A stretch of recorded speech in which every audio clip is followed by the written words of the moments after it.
This is the last slide for today. What we learned today is more or less put on this one slide. That means we have our real world. We put it into a model reality. It is the hydrographic point of view. And we use for this model reality the S57 object class, which ends up that we separate the lighthouse into a landmark and the light. That means we have two objects suddenly, the landmark and the light. So then the theoretical data model categorized the lighthouse in two feature objects, as I said, landmark and light, and one spatial object, which is the isolated node. And this information will be saved in the S57 data structure.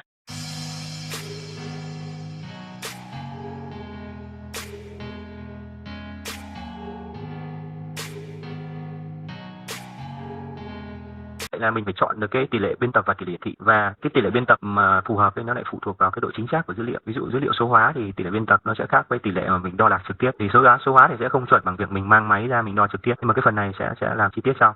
Và chỉ nói là một ô, một cell, một mạch thì nó sẽ có một cái tỷ lệ biên tập khác nhau. Okay. Okay. So and also what you also have to consider is like for traditional paper chart that you have different accuracies of your source data, and for these ENCs you group these information in so-called usages. So that means it is scale dependent and dependent on the level of detail. For example, if you have a less detailed hydrographic chart, you assign them to the navigational purpose of an overview chart, depending on the scale. If you, for example, have a berthing chart or approaching a port of a harbor, then you have a much more detailed information in your chart, and that's why you assign them to a better usage to, for example, a berthing or harbor usage. This is very important because if you, for example, approach the harbor of Singapore, then the ECDIS system can load you in dependency on your position of your vessel different accuracy of charts. That means at first, if you approach, you get the coastal chart loaded. If you further approach, you get the approach chart loaded, more detailed. Then you get the harbor chart loaded, again more detailed, and then you get the berthing chart loaded. Often these charts can overlap, and that means the ECDIS system is able to see, for example, if I go into the harbor, if I can already load the berthing chart, which already has more detailed information for anchoring your vessel than the harbor chart before. So that means independent on the content of your hydrographic data, you also assign a cell, a ENC cell, to a compilation scale as well to a navigational usage. And in and we have 6 usages and 3 more usages also for inland chart, which you will have on the lesson next week. Okay, cái phần này thì là cái phần mà chị giới thiệu cái phần về hài điện tử, nghĩa là nó được phân loại như thế nào. Thì nó được phân loại theo mục đích sử dụng là cái usage này. Cái usage này thì nó chủ yếu phụ thuộc vào cái, và theo mục đích sử dụng nên nó phân loại theo cái tỷ lệ và cái mức độ chi tiết của dữ liệu. Thì theo cái đấy thì nó sẽ phân ra làm 6 loại. Thì và 6 cái loại này thì nó cùng ở trong một cái hệ thống hiển thị hải đồ hết, trong hệ thống ECDIS đều có hết. Thì ví dụ khi mà mình đi ở ngoài biển thì nó gọi là overview, nó có thể gọi là tổng đồ chẳng hạn, để mình biết được là mình đi về đâu. Thì cái đấy nó rất là sơ bộ, giống như cái hình overview ở trong cái slide giới thiệu ấy, nghĩa là chỉ nhìn để biết được là tên đấy thôi. Thì mình không biết là ở bên trong đấy chi tiết là cái gì. Mức độ chi tiết hơn một chút là hải đồ dạng hàng hải tổng hợp, có nghĩa là cái đấy là đi trên biển, và cái general đấy trên biển. Tiếp theo nếu mà khi mà mình đi hàng hải ven bờ thì mình dùng cái loại là loại coastal. Sau đấy thì bắt đầu đi vào trong luồng, nên là approach. Sau đó khi vào trong cảng thì là harbor. Và đặc biệt khi mà mình cập cầu ấy, cái tàu mà muốn cập vào cầu, cập vào bến ấy, thì nó sẽ có một cái loại hải đồ là chuyên để cập tàu. Thì cái đấy nó sẽ tự động, mình đi đến đâu thì nó sẽ tự động nó hiện ra, nó tự động tùy theo công việc nó hiện ra. Và mỗi một cái này thì nó sẽ gắn với một tỷ lệ khác nhau, và gắn với một cái tỷ lệ biên tập compilation scale khác nhau, và mỗi một cái này thì nó là một ô khác nhau, và các cái loại ô này có thể chồng lớp lên nhau. Thì khi nào mình dùng cái nào mình gọi thì ra. Okay. So on the next slide you see again the different usages and the short explanation for you later. You see the higher the number, the more detailed the information is. And for example, if you have a certain area and you have no really detailed chart data, you can, for example, use a less detailed chart and assign it to a better usage to help on board the ECDIS to get the best chart displayed if you're approaching something. So that's why you also have the usage system. And this user system is also encoded later on in the file name of each ENC. We will talk about later on. But if you work with one usage, for example, we have all cells of the harbor usage. It is prohibited that those cells or those single ENCs overlap each other. This is not allowed. This is very, very important. So that means the adjacent cells of the same usage are seamless. They are fully covered. There must be no leaks and no overlap. But ENCs of different usages, of course, can overlap for the ECDIS loading schema, as I said. Okay. So cái này thì chị nói nói please come to the previous slide. Yeah. Okay. Trong cái phần này thì trong cái phần này chị nói là cái phần mà hải đồ điện tử trên biển ấy thì nó có 6 loại. Thế nhưng mà về hải đồ điện tử mà cho đường thủy nội địa thì nó lại còn có 4 cái loại nữa, lại phân thêm 4 cái loại nữa. Có nghĩa là nếu mà mình mục tiêu là mình biên tập hải đồ điện tử cho đường thủy nội địa thì nó sẽ còn phân loại nhiều hơn, nghĩa là phức tạp hơn. Đấy là một. Cái thứ hai là đến trong cái slide tiếp theo thì chị có nói là nó có một số cái quy định về các cái ô ở trong hải đồ điện tử. Nếu như mà các ô mà nó cùng tỷ lệ thì nó không được chồng lấp mà nó cũng không được tách rời nhau. Có nghĩa giả sử thông thường mình làm bản đồ ấy, thì ở ngoài bản đồ giấy thì mình hay làm nó chồng lấp lên nhau một chút để cho dữ liệu nó đỡ bị mất, nhưng mà quy định hải đồ điện tử là chỉ có được ghép nối trực tiếp với nhau và liên tục, chứ không được là hai tờ bản đồ là gấp chồng lấp lên. Thông thường mình đo bản đồ mình hay đo là cái bản đồ này nó chồng sang kia một tí, thằng lại chồng sang một tí. Thế nhưng hải đồ điện tử nó không làm thế, là hai cái là sát với nhau, không thừa và cũng không thiếu. Thì đấy là một cái mà mình làm sau này biên tập là mình lưu ý cái đấy thôi. Thế còn một cái nữa là nếu đã cùng tỷ lệ thì không được như thế. Thế nhưng khác tỷ lệ thì vô tư. Nếu khác tỷ lệ thì có thể chồng lấp thoải mái, tại vì nó khác tỷ lệ, nhưng cùng tỷ lệ nó phải liên tục thế thôi. Okay, continue please. Okay. So and what you here see now is that S57 defines for ENC a fixed file name convention. That means every hydrographic chart has a fixed file name convention, which again also mirrors the navigational purpose. So for example, you see here the file name convention. That means the file name itself, just a second, the file name itself is in 8 character, and then you have the typical file extension as you know from any other digital file. So we start always here with the CC. It is the agency, the producer code. It is the international registered producing agency, for example, like the German Hydrographic Office, the Australian Hydrographic Office, the British Hydrographic Office. Also 7 Seas is a producing agency, but a private one. So the IHO is deciding between official producing agency and private agency. Every agency gets a 2-character code, and each cell you produce has to have this 2-character code. Then you have the third character must be the navigational purpose we talked about. So for example, number 6 for berthing, number 1 for overview, etc. And the last 4 digits is an individual cell code, the XXX here. So here you can encode your individual file schema, for example, for certain rivers or abbreviation for a harbor or whatever. So every data producer can assign its own schema. And then you have the update number, which is at least the file extension. And an ENC base file always has the file extension 000. And if I produce updates for the file, then it is called, the first update is called 01, 02, 03. So you always increase the update number till you release a new edition for the cell. It's similar to paper chart system. So this file naming is fixed and defined and must not be changed. Okay, so cái phần này nó là cái phần quy định đặt tên cho hải đồ điện tử. Thì một cái mảnh hải đồ điện tử thì nó gồm có tên của nó có 4 thành phần cấu thành. Thành phần thứ nhất là trong cái ví dụ ấy là cái thành phần mà liên quan đến cái chữ CC này, thì nó là cái đơn vị mà được cấp phép để thành lập hải đồ điện tử. Ví dụ như sau này đơn vị cơ quan mình mà muốn thành lập thì mình phải đề xuất với cả ISO là cấp cho một cái mã, và cái mã đấy là có 2 chữ số và do ISO quản lý, cái tổ chức thủy đạc quốc tế quản lý, và chỉ được khi nào mà cái mã đấy thì đến lúc có cái mã chuẩn mà được ISO cấp thì đưa vào cái máy đọc hải đồ điện tử nó mới nhận cái hải đồ điện tử của mình. Còn nếu mà cái đơn vị mà không được mà cấp quyền sản xuất thì nó sẽ không đọc được. Thì đấy là liên quan đến đơn vị. Cái thứ hai là cái ký hiệu số 4 này là chữ P này, thế nó là cái loại hải đồ, là tương ứng là hàng hải trên luồng hay là cập cầu. Thế còn ở bên trên này là tên của cái cell đấy, tên của cái ô đấy, và bên trên này nữa là cái phần liên quan đến cập nhật cái phiên bản. Ví dụ như mới đầu xuất bản là 000, chỉnh sửa lần 1 là 0001, chỉnh sửa lần 2 là 0002. Thì đấy là quy định về cái tên của hải đồ điện tử này. Okay, continue please. Okay. Second.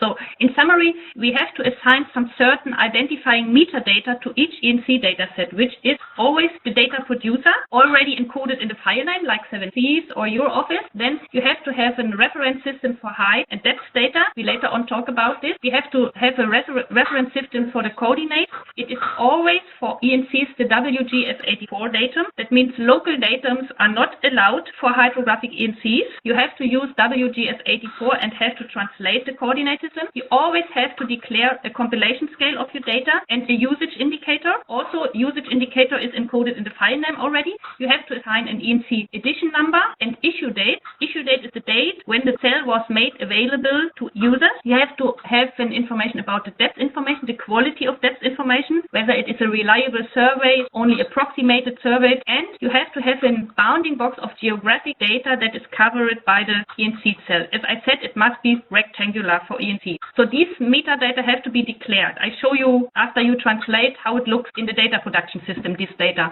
Cái phần này là cái phần metadata. Cái metadata nó chính là cái thông tin mô tả trong một cái ô hải đồ. Thì cái metadata này nó là thông tin mô tả, thì một cái miếng theo một cái ô hải đồ có nhà sản xuất này, cái cao này, về độ cao này, có lưu ý là về độ cao thì có thể lấy theo mực nước trung bình hoặc là lấy theo cái số không hải đồ nhé. Nhưng mà cái về tham chiếu tọa độ bắt buộc là mình lấy theo cái TF-84, không được lấy theo cái hệ tọa độ nhà nước Việt Nam. Nếu mình làm cái hải đồ từ thì nếu mà theo quy định hải, mà không biết là tùy theo cái quy định hải đồ thì sẽ là hải đồ hàng hải lấy theo cái TF-84. Thế nếu mình đo ở trên hệ đen này đổ ra hệ tế. Thế còn tiếp theo thông tin về tỷ lệ này là cái phần mà nó phân cấp và cái loại hải đồ là cái số xuất bản, ngày xuất bản. Một cái thông tin nữa là đặc biệt là cái chất lượng của cái dữ liệu mà đưa vào trong hải đồ. Cái dữ liệu đấy là mình số hóa ra hay là dữ liệu đấy mình đo, thế là cái độ tin cậy của dữ liệu mình đưa vào. Có nghĩa là cái thông tin nó rất nhiều để cho người hàng hải ta biết được là cái thông tin, cái độ tin cậy như thế nào người ta sử dụng một cách tốt nhất. Okay, so in practice, this is just theory. In practice, it looks like this. So we go to the so-called ENC designer, which is the data production tool you will use later on to produce your ENC. And what you see here now is just a loaded ENC file. The display of the ENC is exactly like you will see it later on in the ECDIS. About the colors and so we talk later on. But what I can do here, for example, I go here to the upper left information area and I say properties, and now I get exactly the metadata you have to encode in the dataset displayed. For example, the producing agency for this dataset is 7C. That's why the file name states with 7C. The usage is number 3, is a coastal usage. That's why the file name has a number 3. In this, the individual cell code in this example is called light. We just called it this way. You see the cell code, the 5 characters. So, and it is a new edition. It has the 000 file extension. What you can also see further on is the metadata, like the compilation scale, the vertical datum, the sounding datum. We later on explain what it means. The conf, this is the compilation factor, and this is set by default. You must not change it. And you see here the mandatory geographic boundary. So if you set up an ENC cell, you need to declare these information at the beginning. And what you also see, for example, this is already edition number 2 of this data set. It has the update number 0. And here you can see also the edition, the issue date, the first edition date, and the application date for the update. So you see, just to show you, this mandatory meta information is encoded in the upper level of the data. Partly you can see it in the file name, and this information for the version and unit and for this metadata is encoded in the cell header information of each file. However, this is how it looks like. Cái phần mà bà ấy vừa giới thiệu đấy là vừa nãy là giới thiệu về nội dung thông tin của một cái cell hải đồ điện tử. Thì vừa rồi bà giới thiệu là giả sử bây giờ mình muốn xem cái thông tin đấy khi mình có một cái cell thực tế thì nó ở đấy. Thế là nó vào, nếu mình dùng mở cái phần mềm là ENC Designer này, cái phần này sau này mình sẽ học, thì trong cái phần đấy nó có cái phần file property này, trong property đấy thì nó sẽ hiện lên cái thông tin. Thì trong cái hộp thoại này là ba cái trang này, 3 cái tab này, nó sẽ cho mình tất cả các thông tin mà vừa nói về cái hải đồ điện tử đấy, từ tỷ lệ, nhà sản xuất, người biên tập, rồi là tất cả những thông tin về hệ tọa độ, hệ cao độ, rồi là giới hạn, rồi là mục đích sử dụng để làm gì, mã nhà sản xuất là như thế nào, phiên bản cập nhật bao nhiêu, ngày xuất bản bao nhiêu, vân vân. Okay, so that means later on, if you produce the cells with ENC Designer, the letter will show you, for example, if you say, I create a new cell, then you see here all the fields are empty, and you have to start, for example, to assign a producing agency and to select all the data like for the boundaries, etc. So, and then a new cell will be created. Khi tạo một cái cell mới thì mình tạo cell mới thì thông tin nó chưa có gì, mình tạo cell mới xong rồi mình vào thông tin cho cái cell mới đấy. Okay, so this is more or less the very, very basic of the ENC, what you have to know in basic, and now we continue. I load another presentation for you, okay? Okay, thì đấy là một cái phần giới thiệu cơ bản về hải đồ điện tử là cái gì. Và ở đây thì là hoàn toàn về hải đồ điện tử là cho tàu biển, thì chưa nói một chút nào đến hải đồ điện tử mà cho đường thủy nội địa. Thì bây giờ mình đã đi từ khái niệm từ biển vào trong. Tại vì cái gốc hải đồ điện tử là ở ngoài biển trước, xong rồi ta mới dùng áp dụng cho đường thủy nội địa sau. So in the next session, we need to talk about a bit about the structure, how the ENC data is represented. That means how do I get the hydrographic information in such a data set? I have some declarations, I have some limitations and definitions I have to know. And then we also, at least this is a data model. That means how do I transfer the real world entities, what I see outside on the water or under the water, into this ENC chart. And we also talk about the so-called object catalog. This is the collection of hydrographic information in a digital model, so to speak. So this is the idea of this section. Trong cái phần này thì sẽ giới thiệu về cái cấu trúc dữ liệu của cái tiêu chuẩn S57, cái mô hình dữ liệu của cái tiêu chuẩn S57 và các cái danh mục, các cái đối tượng ở trong cái tiêu chuẩn S57 là quy định về cái sự chuyển đổi dữ liệu số của hải đồ điện tử. Okay. So the idea was in the beginning that the international hydrographic world starts to exchange digital hydrographic data, for example, between hydrographic offices, data distributor, and also ECDIS manufacturers, so that digital charts can can be used on board on the vessel. So that's why S57 was designed as a data and transfer standard. It is a data and transfer standard. It mainly defines the way how to supply ENC data for active systems. And as I said, the International Hydrographic Organization prepared it, and you see the whole development started in 1992. So it's not so important. Maybe you only very few translate. Yeah. So cái phần này thì nó trong cái phạm vi của cái tiêu chuẩn S57 là cái gì và cái mục đích mà sử dụng S57 để làm gì thì nó có rất nhiều mục đích.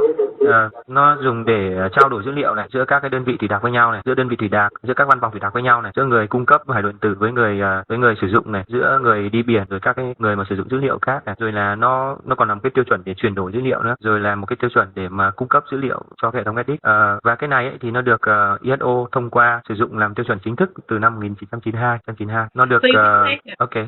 So you can say the most significant digital product being delivered in the S57 format is the ENC. So this is the main goal for this standard.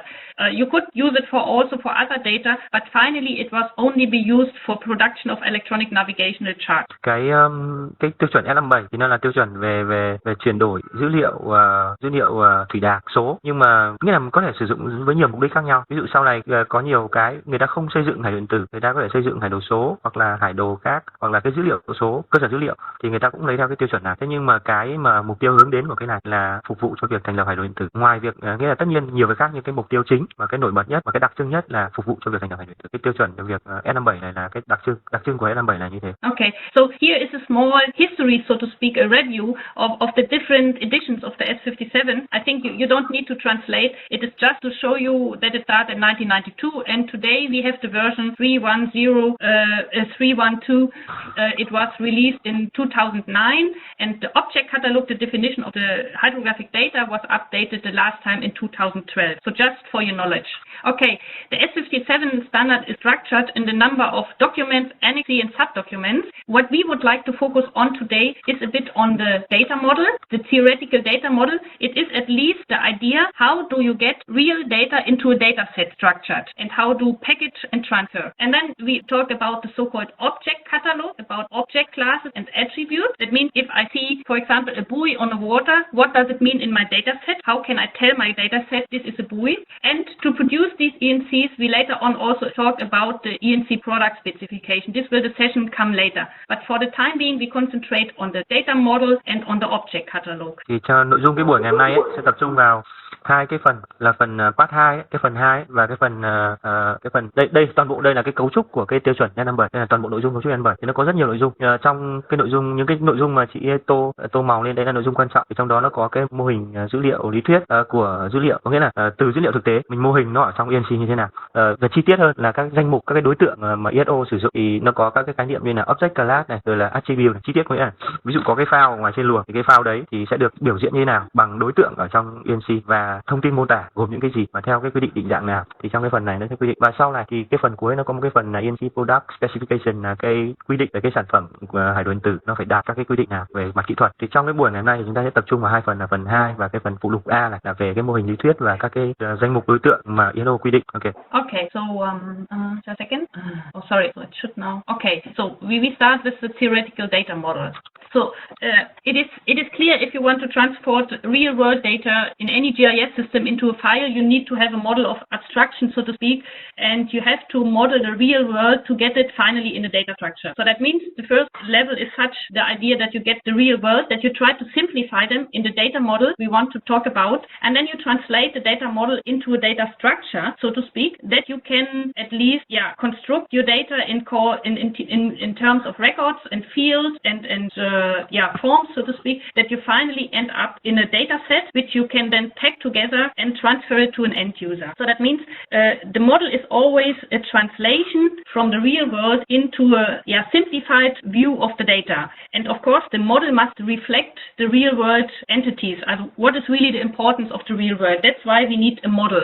And at least, for example, if I describe in a model, for example, some features, then I store it in my data set as a feature record, for example. example. We have talked about the meter information in our ENC dataset. The meter information is the agency code. If I put it in my data structure, I have an agency code record to store the data. We talked about the compilation scale. The compilation scale in my model has a value. If I store it to my data structure, it is a value in a sample in a single field, so to speak. So that means the data structure itself cannot be translated directly from one computer system to another. The data structure later on must be encapsulated in a physical transfer standard. And for this data encapsulation, this is number 4, we finally use the ISO EEC 8211. So that means we talk about 4 steps. And in the first step, we focus on the data model. That means how can I describe real world to a model? Cái phần này thì chủ yếu là chỉ giải thích về cái quy trình. Thì thực ra cái phần này nó cũng hơi liên về lý thuyết, đó là từ cái dữ liệu ở ngoài cho người ta cái quy trình mà khi mà thành lập mà lên cái quy trình thành lập thì nó làm như thế nào. Thực ra cái này nó hơi lý thuyết, nghĩa là từ dữ liệu đến mô hình xong mới lên cấu trúc dữ liệu, từ cấu trúc dữ liệu đấy xong rồi mới thành các cái file ở trong máy tính. Thì cái phần này về nói cơ bản về quy trình là nó như thế. Thì cái này mà nói giải thích lý thuyết thì nó cũng rất khó hiểu. Thì sau này khi vào thực tế thì mình sẽ làm từng cái đối tượng một, mô hình dữ liệu ở ngoài thực tế thế nào, vào trong ENC thế nào, đối tượng gì thành lập, và sau khi làm xong thì cái file mà trông ở trong máy tính nó ra làm sao, hiển thị trên hải đồ trông nó như thế nào. Okay, so that means the data model, as we said, we want to describe the real world. The data model, as we said, we want to describe the real world, and we put it into a so-called model reality. That means for the hydrographic information, it is defined that this data has to be geographic spatial. That means every data in the dataset has a geographic, so to speak, coordinate reference. And the model at least defines the real world of the combination that I have some descriptive information and some spatial information. And descriptive information we at least call feature object, and the geographic information we call spatial object. That means in my S57 dataset or in my ENC, the annotation didn't work. Sorry, I need to repeat. So now it's working. So I have the real world and I call it an object. So I model the real world in an object, and this is separated into a feature object and on the other hand into a spatial object. That means an object is defined as a set of identifiable information, and an object may have further attributes to describe it further, and it can also be related to other objects. But basically we understood that we have real world entities compiled to an object, and the object consists of a feature object. This can contain descriptive attributes and it does not contain geometry information. But the spatial object, which is also part of the object, this is the part which must contain the geometry information, like the coordinate. That means if I have a buoy in my water, I need to define my object is the buoy. The spatial object is the geographic position on the globe, so to speak. The feature object is the information. This position means a buoy. It can be red, it can be flash, it can have a flashlight support, a top mark support, or whatever. So that means these two parts define my object set. And the feature object is located by a relationship to one or more spatial objects. That means also that a feature object can also exist without referencing a spatial object directly. But on the other hand, each spatial object must be referenced by a feature object. It is a prohibited information to have a spatial object in an ENC without the feature. That means without the information, what does the spatial position mean? So maybe you can translate, I can also repeat. Okay. So cái phần này là một cái khái niệm cơ bản về việc không chỉ ENC mà cả cái việc thành lập bản đồ số nó như thế. Thì nếu mà chúng ta đã làm, bởi vì thì nó là như này, một cái đối tượng khi mà mình muốn mô hình hoặc là biểu diễn một cái đối tượng lên trên hải đồ điện tử hoặc lên trên bản đồ số thì nó sẽ có hai phần. Một là cái phần nó gọi là thông tin, cái dữ liệu về không gian, nó gọi là spatial, và dữ liệu thứ hai là dữ liệu về thuộc tính. Thì cái dữ liệu không gian nó là cái tọa độ, là vị trí, là kích thước, còn dữ liệu đặc quan trọng nhất là cái tọa độ, còn cái dữ liệu thuộc tính là cái thông tin về cái thuộc tính đấy. Ví dụ mình muốn biểu diễn một cái phao ở trên luồng thì cái dữ liệu không gian nó chính là tọa độ, là vị trí của cái phao đấy, và thông tin bổ sung, thông tin thuộc tính, cái feature này là thông tin thuộc tính cho cái phao đấy, thì nó sẽ là màu sắc của cái phao đấy là gì, dấu hiệu đỉnh là gì, phao đấy là bên trái luồng hay bên phải luồng, chức năng của phao nó là chuyển hướng hay là phao biên luồng hay là phao báo hiệu an toàn hay là gì đó vân vân. Rồi là cái nếu mà có đèn thì là cái màu sắc của đèn là gì, đặc tính chớp ra làm sao. Thì như vậy feature này nó là thông tin cho cái đối tượng, còn spatial là tọa độ không gian, là vậy vị trí của đối tượng. Như vậy muốn mô hình hóa một đối tượng bất kỳ ở ngoài thực tế, khi mà đưa vào trong hải đồ điện tử hay trong bất kỳ một hệ thống bản đồ số nào thì nó cũng có hai thành phần mô tả, một là vị trí, là cái dữ liệu về không gian, và hai là dữ liệu thuộc tính. Cái này chị bảo là phải nhắc đi nhắc lại để chúng ta nắm được cái khái niệm này thì sau này làm nó sẽ dễ. Okay. I sent you via the chat again a summary of the single restrictions and definitions. So cái này tiếp là đặt tại cái này là cái cao lại chưa photo. Okay? Okay. Yeah, okay. So we focus now on the feature part. So that means on the feature object side. What can I have for type of features? What do they define? So I think the first information what we can say about features, we already know a bit from the instruction of the ENC. That means we have so-called meta information. This is information in the cell itself about other objects. For example, the meta information about sounding datum, vertical datum, information like this. This is classified as feature data. We also can have cartographic information, instructions about cartographic representation. Please be aware, this is defined in the data model but not allowed for ENCs. We apply the ENC product specification, that's why we skip cartographic information. But we have, of course, geographic feature information, which is the descriptive characteristics of the world, of course, like our buoy on the water. And we can have the feature information, it is called collection. This defines relationships between other objects. For example, if we think about our buoy, a buoy can have a light support, and this relation between the buoy and the light is a collection information. This is also encoded as a feature object and stored in the dataset. That means I cannot run in the situation that in my dataset is just a light represented or shown without the buoy. So okay, that means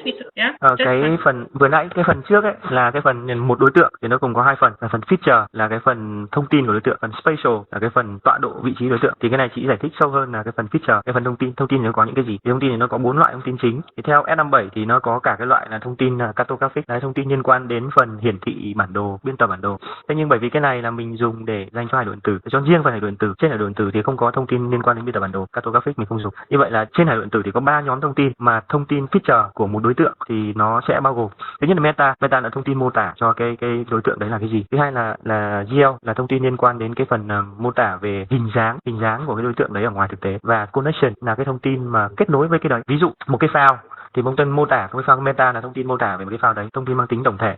Geo là thông tin về hình dáng của cái file đấy, có thể là hình gì, hình cầu hay hình tròn hay hình vuông vân vân. Connection là cái thông tin mà kết nối với file đấy. Cái là khi mà nói về một cái file thì mình phải có một số thông tin kèm theo nó nữa, ví dụ như màu sắc của file, ví dụ như là đặc tính chớp vân vân, những cái thứ đấy. Thì cái connection này là những cái thông tin mà kết nối với cái file đấy và nó không thể tách rời được cái file đấy. Thì đấy là cái phần feature, là cái thông tin mô tả cho một đối tượng, và ví dụ là một cái file. Okay, so then we continue and talk about the other part, about the spatial object. So that means, so to speak, the spatial part of the data model. So this data model is allows to have a spatial part of type vector or raster data or matrix data. For S57 ENCs, we only use vector data. That means the ENC dataset consists of vector information. And we extend this vector information to further define, to say we have a two-dimensional planar view or planar graph of the reality. That means ENCs only have 2 dimensions. And the third dimension, for example, the depth information, is encoded in S57 as an attribute of a feature object. That means I have an object which is called sounding. The spatial information is the position of the sounding, and the depth, which is the third dimension of my information, is just encoded as an attribute. That means we only have a two-dimensional planar view. So in S57, just a second, I need to load some more information here. In S57, we further define the vector information. And for the vector information, we now so-called nodes, which are small points, geographic points, so to speak, and edges. So, and there is defined a third information, which is a phase, but this is not allowed for ENC. So we know that connected node terminates an edge. That means an edge, which is a line, so to speak, always must have a connected node at its begin and at its end. That means we have a start connecting node for the edge and we have an end connecting node. For example, if I want to connect 2 edges, then the 2 edges are connected by means of a connected node. So, and of course, my edge and my node are defined by coordinates. So these relationships can be used to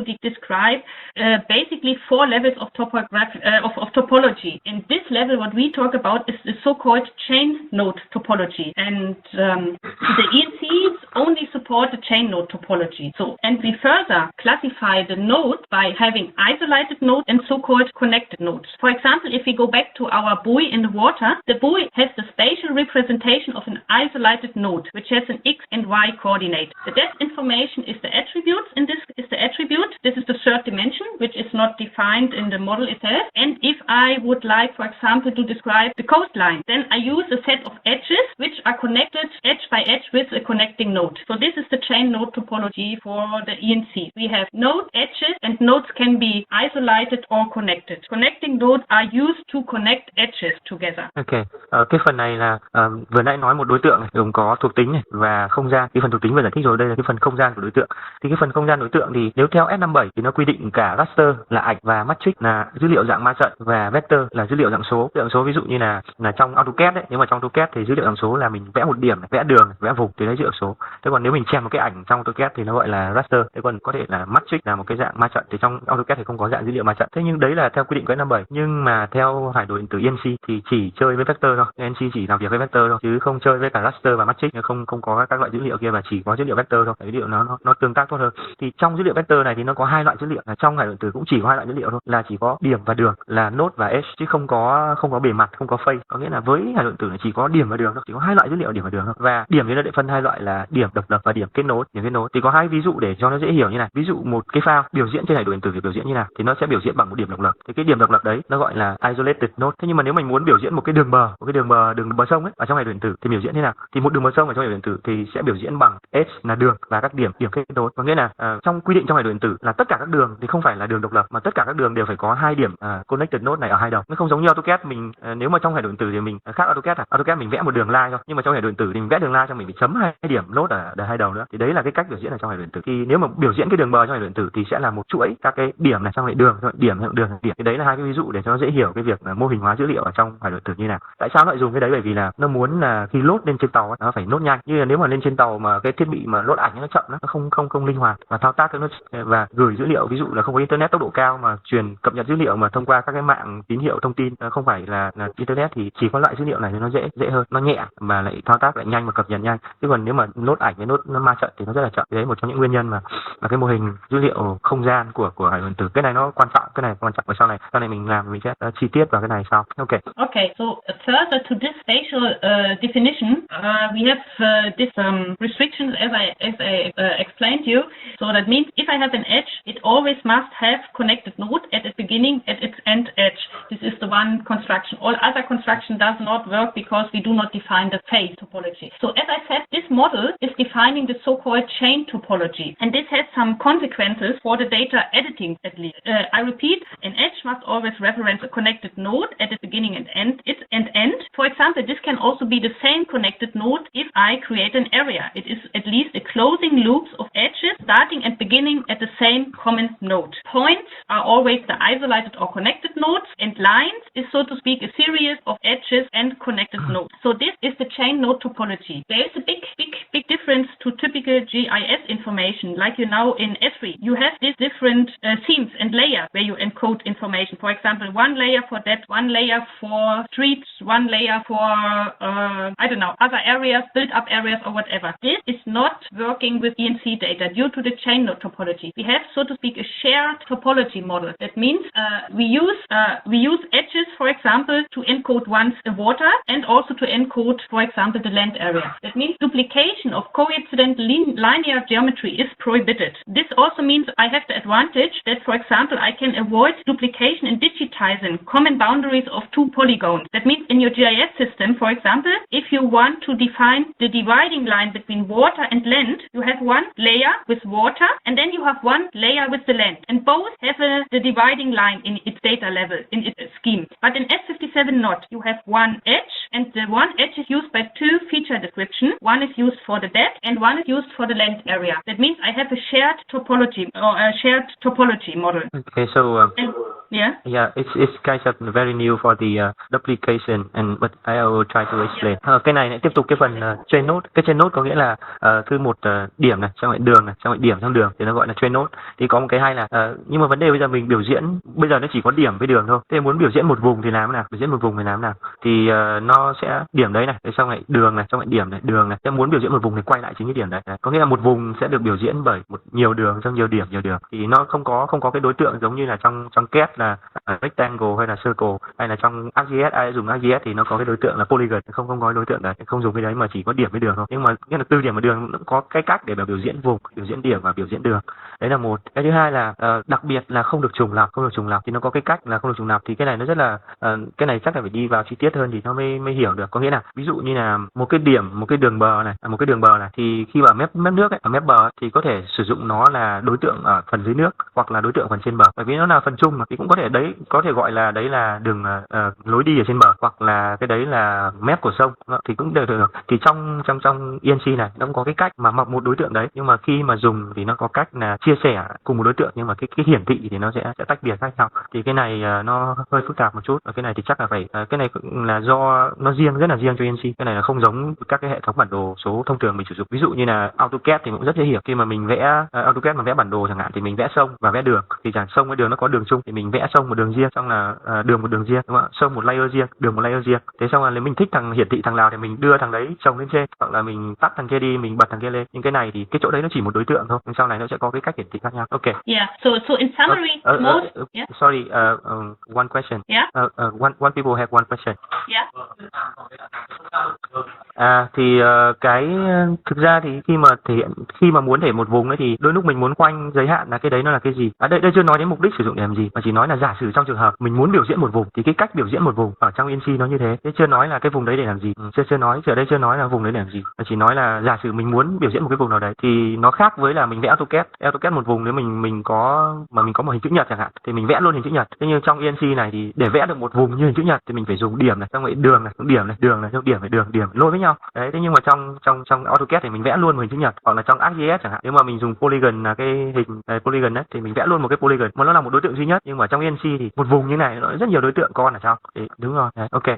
So that means if you think of your GIS system, you can have the problem that you have two versions of the common boundary which is not coincident. You know, it is slightly different in the coordinate, and this cannot happen in S57 in this chain node topology. That means I share my vector data. I can use my vector edge for two feature descriptions, one for the land area and one for the depth area, for example. So that is, of course, somehow an advantage because it is a very efficient way of storing geographic data. But the big disadvantage is also that you have to build a very clean and correct topological data in the data set. So duplication of geometry is prohibited, and that means the compilation of ENC data has some restrictions, and you have to know them. And there is, for example, some tools which help you to detect some topologic errors.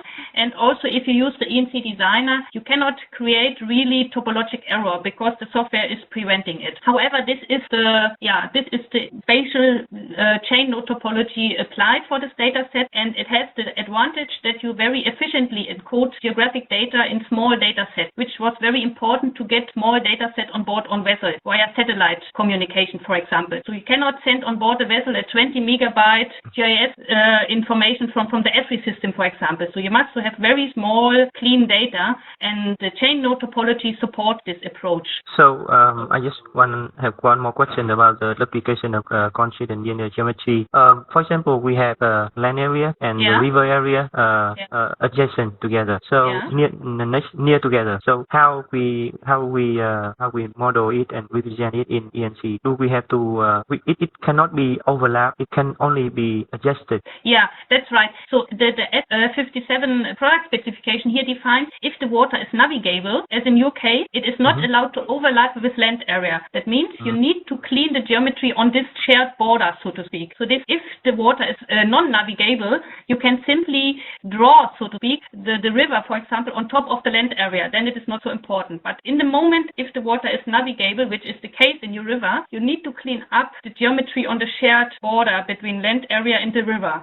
And then, so in 7C, we have the tool to detect that error? Yeah, the ENC analyzer and also in ENC designer, you can clearly see then if you have duplicated geometry, if they overlap each other. So that means if you come from digital source data and you import, so to speak, some GIS data into the ENC designer environment, you need to apply mechanism to remove duplicate geometry. For example, the ENC optimizer can delete duplicate geometry. Also partially redundant geometry can be deleted automatically. So there are some automated mechanisms to support finally this data model. But of course, it is a process you have to set up at the beginning. So you have to look what is your source data, and you know what must be the outcome, the restriction. And depending on this, you need to set up something like a workflow. For example, if you say your source data needs to be cleaned up to remove partial redundant edges, or your source data have to remove duplicated geometry, for example. And this process is the data production process, which has to be established once. And of course, this is a process of evaluation, try and error, and doing some sample data sets. If you have set it up once, then of course you can run and process all your data sets.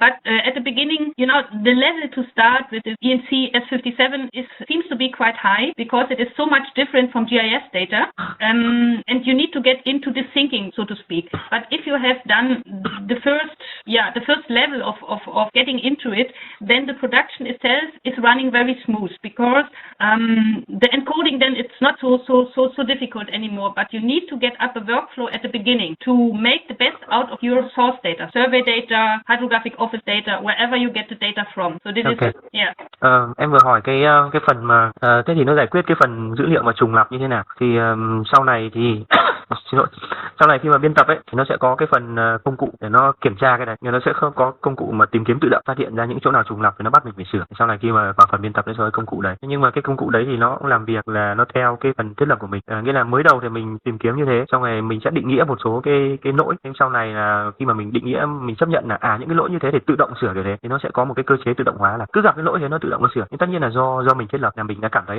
tất cả các lỗi đều giống nhau là mình gặp một lỗi là mình sửa, là mình đã cảm thấy tất cả các lỗi đều giống nhau là mình gặp một lỗi là mình sửa tương tự. Cái này nó sau này cái phần biên tập thì nó sẽ chi tiết hơn.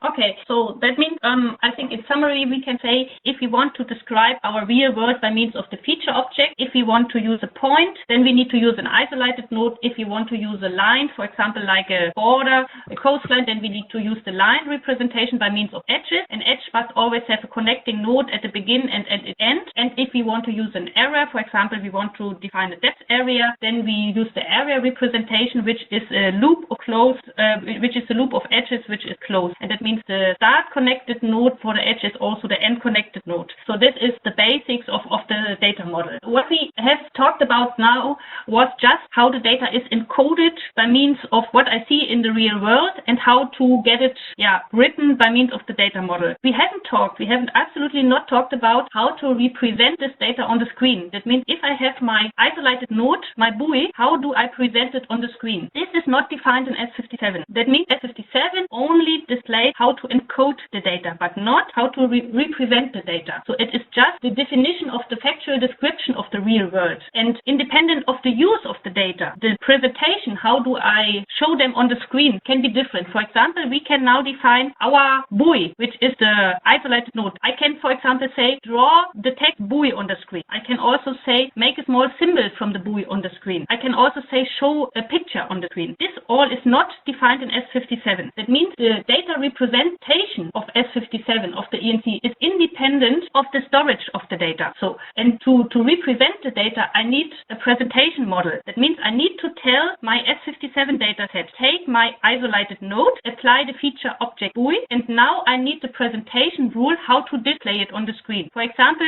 show a small picture. In the moment, if you keep the storage independent from the data presentation, you have a greater flexibility for use of this data. And for the ENC data, it is now defined that we use the International Hydrographic Standard number S52, which is the presentation standard, to make the data visible on the screen. So that means what we all learned about S57 was just data encoding based on the data model, but we haven't defined, or it is not defined, how to display the data. So this is a big difference. It is the same as in your GIS system. You have your depth area, so to speak, and now you can tell the depth area, show it in green color, show it in blue color, show it in red color. This is different. And this is the same approach in S57. That means my ENC cell, if I compile my ENC cell, for example with ENC Designer, I now go back to ENC Designer. If I compile my ENC cell, then I need also a presentation rule to show these colors on the screen. If I want to see the poor ENC data, for example, I zoom in a bit.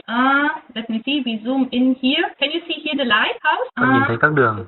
Nhìn thấy cái đèn, cái hải đăng. Okay, we see. Okay. Đây có cái hải đăng ở đây. Okay. So, and if I now, the lighthouse, the colors, this is controlled by the presentation rule. Nothing to do with S57. But the point of the lighthouse, if you here go in the spatial view of the data, can you see here the small green rump here? Đây là một cái cách hiển thị khác của cái hải đăng đấy.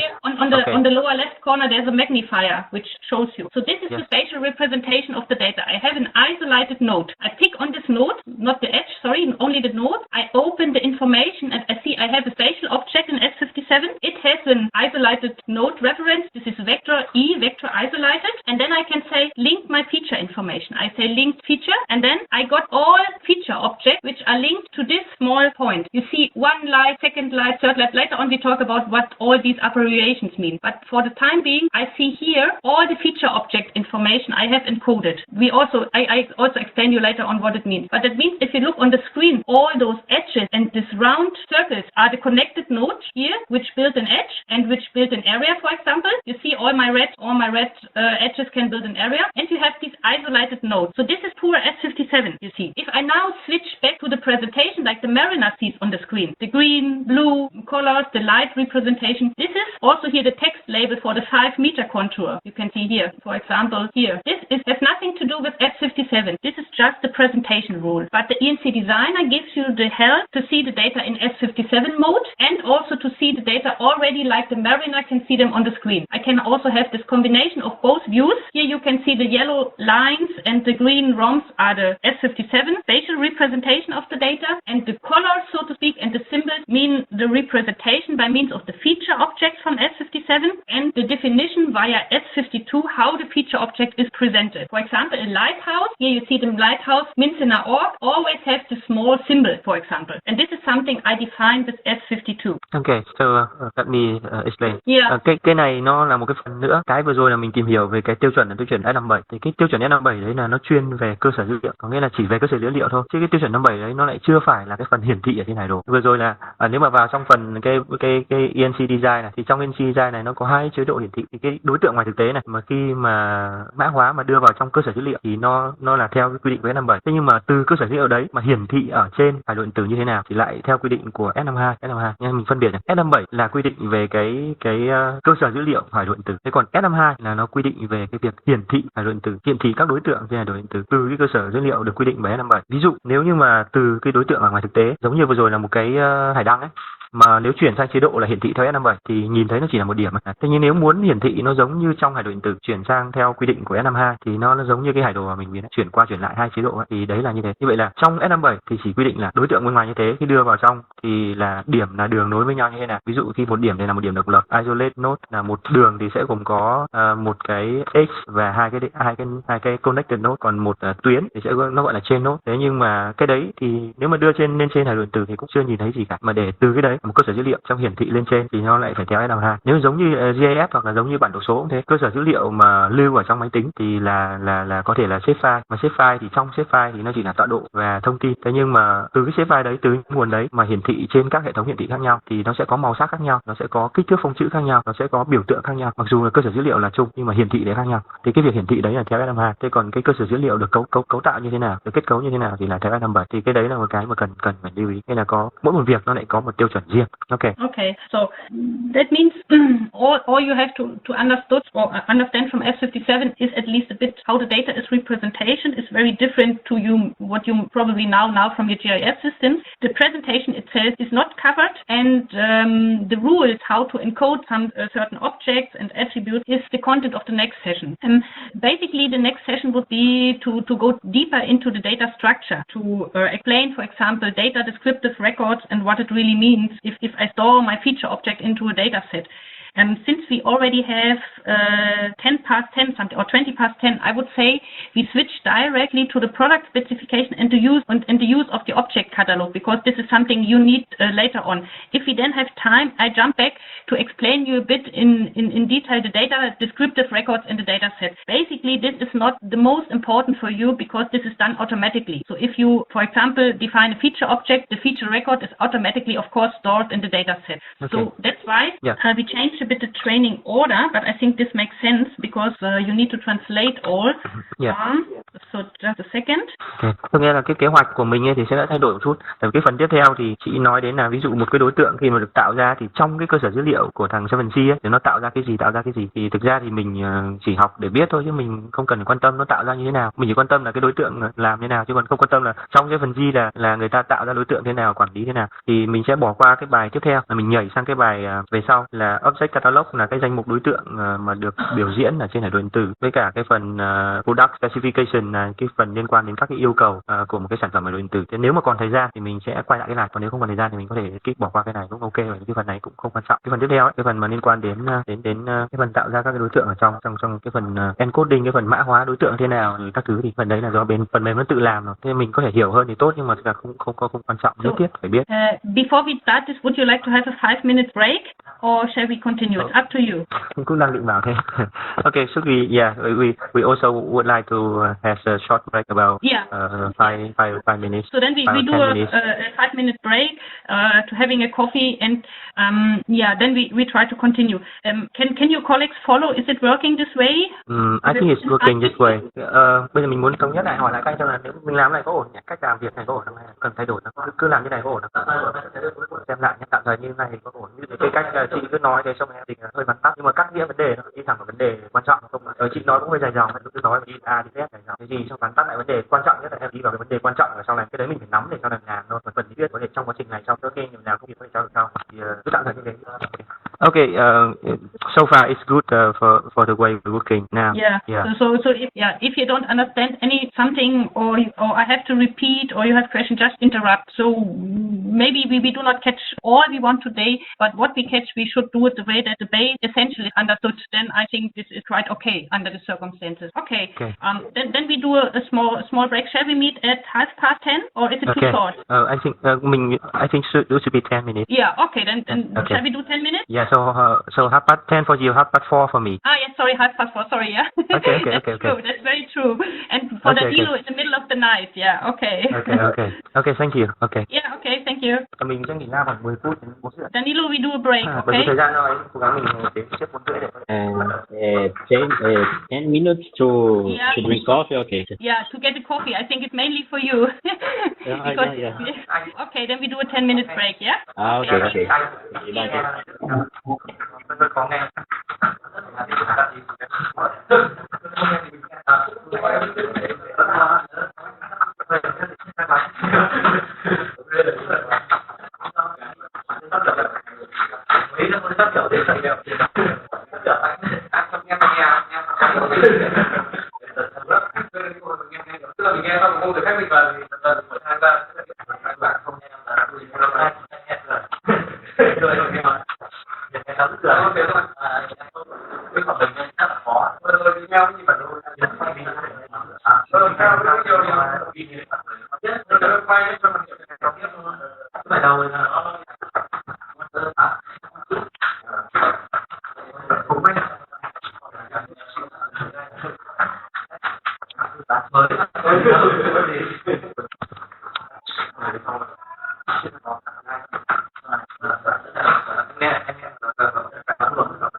Thì khoảng 5 giờ kết thúc, xong mình có thể nó phát sinh một vài phút để còn 5:30 mà phát sinh thì cập giờ quá. Okay, just let me know when you are ready. Okay, just a question.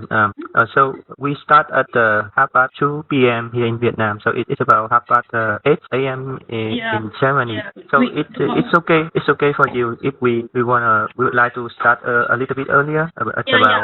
I mentioned in the beginning.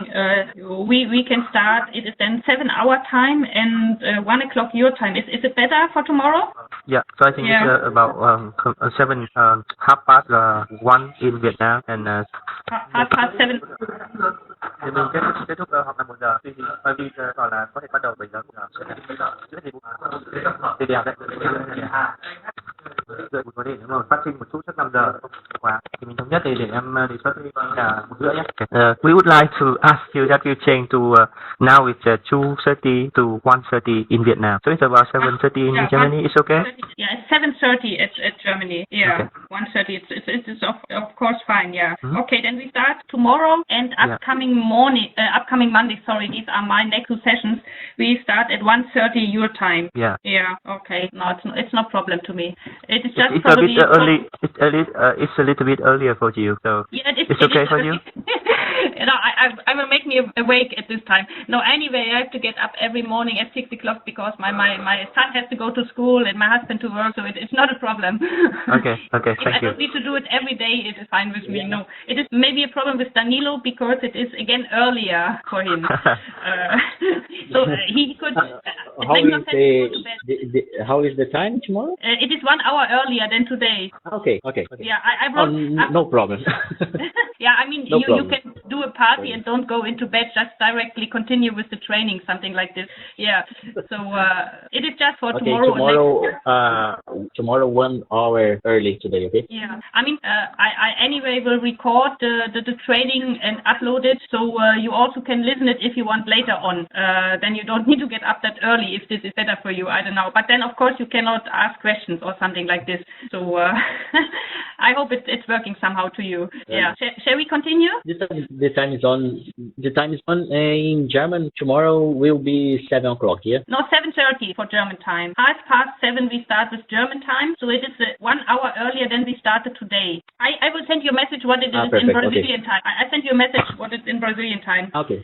So after this you get a message, and I need to reschedule the meeting for tomorrow to start earlier, and then I send you a new link with the new time, and then it should work. Yeah. Okay. Yeah. Okay. Perfect. Okay. Yeah. Okay. So then I unmute you that we don't hear your background noise, just my background noise. Okay. Okay. Okay. So I would say we continue with the next session. Okay. Yeah. Continue with the next session. Okay. Yeah, We are okay. ready. Yeah. Yeah. Fine. So okay. As I said, we jump, so to speak, over the course number 3, which is explaining a bit the data set, the S57 data set in detail in the structure, to save a bit of time, because mainly the data structure itself is stored in the data managed by ENC Designer, by ENC Optimizer and Analyzer. Nevertheless, the course data is there and you can use it anyway. So okay, we now start with the product. Để dịch ghi chú cho nó dễ. Cảm ơn. So far xong rồi. Okay, so we go to the S57 production specification. Exactly. So if we go here back to the S57 standardization, that means we talk about the Appendix A, the IHO object catalog. This is at least how I store real-world entity into kind of objects. We already talked about objects. And then we talk about the product specification, especially about the product specification number B1. This is the ENC product specification. As I said, I can use the S57 standard also for other products if I would like, but we concentrate on production of nautical ENCs, and that's why we use the ENC product specification. So the ENC product specification explicitly defines a set of rules, requirements, and definitions to be applied for the production of ENCs. For example, it defines general information about the navigational purpose of a cell, the structure of the cell, and the topology. It defines how to deal with objects and attributes, and it enables every hydrographic office to produce consistent ENCs. That means if I get an ENC from the Vietnamese hydrographic office or from the Japanese hydrographic office, the structure and content, the object encoding, so to speak, is always the same. This system ensures, like with the traditional paper chart, that the symbology, the understanding, the meaning is always the same regardless in which water area I navigate. So it makes no difference if I navigate in the German waters or in the Vietnamese waters. Every mariner can understand the chart. This is a very, very important aspect of this product specification. So the product specification. Thì cái phần Yeah, please translate. That's right. cái phần mà liên quan đến cái yêu cầu về chất lượng sản phẩm, yêu cầu kỹ thuật về chất lượng sản phẩm ENC này thì nói chung là có nhiều yêu cầu, nhưng mà yêu cầu căn bản nhất là làm sao để cho tất cả các hải đồ điện tử trên toàn thế giới, tất cả các hệ thống đọc hải đồ điện tử là nó đều cho ra nó có thể đọc cái dữ liệu đầu vào giống nhau và cho ra kết quả hiển thị như nhau, bất kể ở Việt Nam hay là ở Đức hay là ở đâu đó trên thế giới. Okay, and the product specification for ENCs is of course driven by the way that the manufacturers for active systems and also the mariner on board can use this data very efficiently. That means the IMO performance standard for the active is also being recognized for the product specification. For example, the product specification defines mandatory object and attributes. That means if I would like to encode an object, what attributes I have to mandatory to assign. For example, if we talk about our buoy in the water, I need to classify what kind of buoy do I see. If it's a lateral buoy, it's a cardinal buoy, it's a safe water buoy. Those kind of information are mandatory for ENCs because I want to navigate with the data. It also defines how to apply some cartographic information like horizontal datum, vertical datum, sounding datum, how to use projections and units. So this is mandatory stuff to be predefined and will be unique for every ENC to understand. And what the product specification also defines is the provision of data. So how do I, so to speak, pack the data together? What defines the data set for distribution? So this is also part of the specification. Maybe you translate. Sorry. Ngoài cái việc là quy định về hiển thị ra thì cái quy định về yêu cầu sản phẩm hải đồ ENC này thì nó còn có một số các quy định khác liên quan đến cái công tác phân phối, liên quan đến cái việc kết nối giữa các cái nhà sản xuất hải đồ điện tử, nhà sản xuất thiết bị cung cấp cái thiết bị hiển thị hải đồ điện tử, rồi liên quan đến sự trao đổi dữ liệu, thông tin liên lạc, rồi là trao đổi dữ liệu, rồi là kết nối giữa các cái văn phòng thủy đạc khác, nghĩa là các cái công việc khác nó liên quan đến việc là từ việc sản xuất này, việc phân phối này, việc đóng gói này, rồi là việc sử dụng hải đồ điện tử. Okay. So for example, for the provision of the data, that means how to pack the data. You find definitions about the encryption of the data, to pack the data together into so-called exchange sets. I explain you later on what it is. You know, the file naming is specified. We already talked about with the agency code, usage, etc. Also, how to update the data is defined. Also, on which kind of media I have to store the data, and also how can I detect some certain errors. So you see, the product specification for ENC is quite strict and quite narrow defines the requirements. What does it mean to produce a consistent ENC uniquely compiled by every data producer? And at least the product specification also defines the so-called application profile, which is the structure and the content of the data package, so to speak. So we later on explain in detail. For you, it is important to know the product specification, so to speak, is the red line, or this is the, like the Bible for the Christians, it is the product specification for producing ENCs. It is the most important document for ENC production. Thì cái nói tóm lại nó có rất nhiều quy định trong này, kể cả cái việc là mã hóa như thế nào, rồi đặt tên như thế nào, rồi cách cập nhật hải đồ điện tử như thế nào, rồi cách tìm kiếm, rồi là phát hiện những cái lỗi như thế nào, rồi các cái phần quy định khác. Nhưng mà tóm lại là cái phần này là một cái quy định, một cái phần quan trọng nhất trong việc sản xuất hải đồ điện tử. Cái ENC Production Specification này là tập trung tất cả những quy định quan trọng nhất liên quan đến sản xuất hải đồ điện tử là ở chỗ này. Okay. By the way, I point you in the chat from time to time some explanations from what I don't know if you can see it in the chat from the WebEx. There you can find some information. If I have some more details there, then I just send it over to you. I don't know if you have seen it. Okay, so which one? There is a chat. I hope. Okay, the chat. The chat. Can you open this chat for the WebEx? Chat, the chat box. Yeah, there's a chat box. Có một cái cửa sổ chat đấy. Do you find it? Cái cửa sổ thì trong này nó sẽ có một số thông tin này để thêm. Canh thử bấm vào cái cửa sổ, nó có cái cửa sổ chat có nhỉ? Đấy. Thì ngoài cái việc trình chiếu rồi trao đổi, chị sẽ gửi thêm một số thông tin nữa trong cái cửa sổ đấy.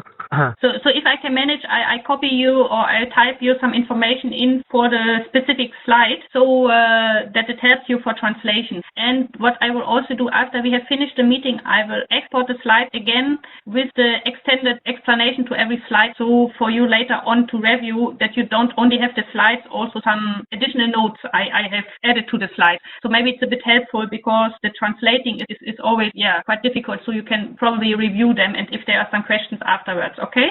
Okay, thank you. Yeah, okay, it's helpful. Yeah, the chat you have seen is working, okay? Okay. Yeah. So okay. Yeah. Nghĩa là chị sẽ sau khi kết thúc chị sẽ gửi thêm cho mình gửi lại cho mình cái slide này kèm theo những cái ghi chú của chị trong quá trình mà chị nói này để cho mình có thêm thông tin. Okay. Okay. So one part of the product specification we talked about the introduction. It was the navigational purpose of the cell. I think it's now clear to all that the data producer has to carefully assign the navigational purpose of its data set. He must know the source scale, the compilation scale, and have to assign when he creates a new data set this navigational purpose. And the navigational purpose is encoded, in the file name, as we said. This is also defined in the product specification. Thì cái này trong cái phần quy định trong phần product specification này thì cũng quy định rõ là khi mà sản phẩm một cái ô, cái cell hạt điện tử thì được gán cho nó là nó được phân loại như thế nào, là cái loại 1 trong 6 loại, nó chỉ có thể là 1 trong 6 loại với một cell đấy. Okay. So what the product specification also defines is that you are allowed to split up the certain geographic area you have in so-called cells. That means in smaller packages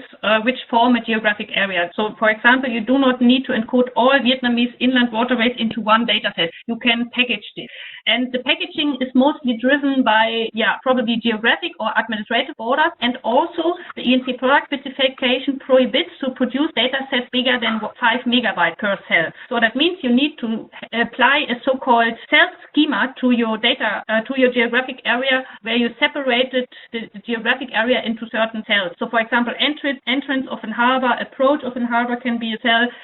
For example, on the river, the kilometer 200 to 250 can be a cell. The kilometer 250 to 300 can be a cell. So that means at the beginning of your data production, you need to set up a data set schema, a cell schema for with the naming and to identify the geographic area. And in S57, please translate. Okay, cái việc mà phân ra từng ô đấy thì nó ngoài những cái quy định về mặt mình phân để cho nó phân theo vùng địa lý theo cùng tỷ lệ, thì nó còn có một cái quy định nữa ở trong đấy là một quy định rất quan trọng. Đấy là cái kích thước của một ô là không được vượt quá 5 m. Đấy, nên là nếu như mà mình phân thì mình phải tính toán làm sao cho nó phù hợp và kích thước không được quá 5 m. Bởi vì sau này đến cái lúc mà nạp dữ liệu rồi chuyển dữ liệu các thứ thì nó thuận tiện. Đấy thì là một cái quy định đặc biệt là phải lưu ý là một cell dữ liệu, cái dung lượng của một cell là không được quá 5 m. Okay.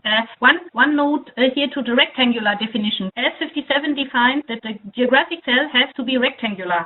This is basically correct, but please be aware for inland ENCs, this definition is not valid. The inland ENC product specification here overrides the S57 product specification because on a river it is not so practical to have this rectangular definition. So, but this is something you will learn in the session next week on Thursday. Just to make you aware, in S57 for ENC is defined like this. In inland, slightly different.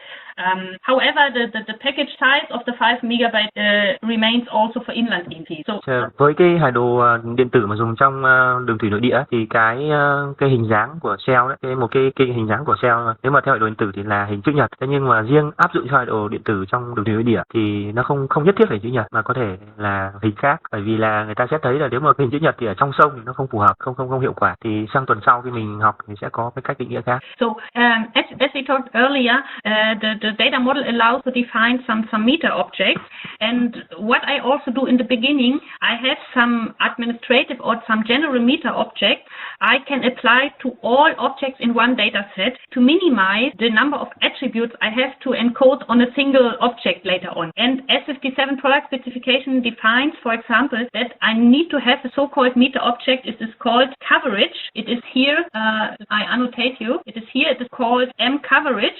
This is the object class, and this covers here the whole rectangular area. So that means every ENC cell must have this coverage object. But now I can have the situation in my data set that I have some areas which are covered with hydrographic data, like I can see here. Then I need to assign the attribute category of coverage equals to number 1. This is the value, which means this geographic area is covered by data. I can also have some areas in my data set where I don't have any data. For example, I have land data or whatever. And when I don't have any data to make the data set rectangular, then here I have to use the area coverage, nevertheless, with the attribute category of coverage number 2, which means not covered by data. So this is very important for the actors again. If for whatever reason the data is not displayed on the screen, I can pick nevertheless the S57 information and can see there must be some data. The data is, or the data set is covered. That's why I have this identifying coverage object. And these metadata, they are not allowed to overlap, to have some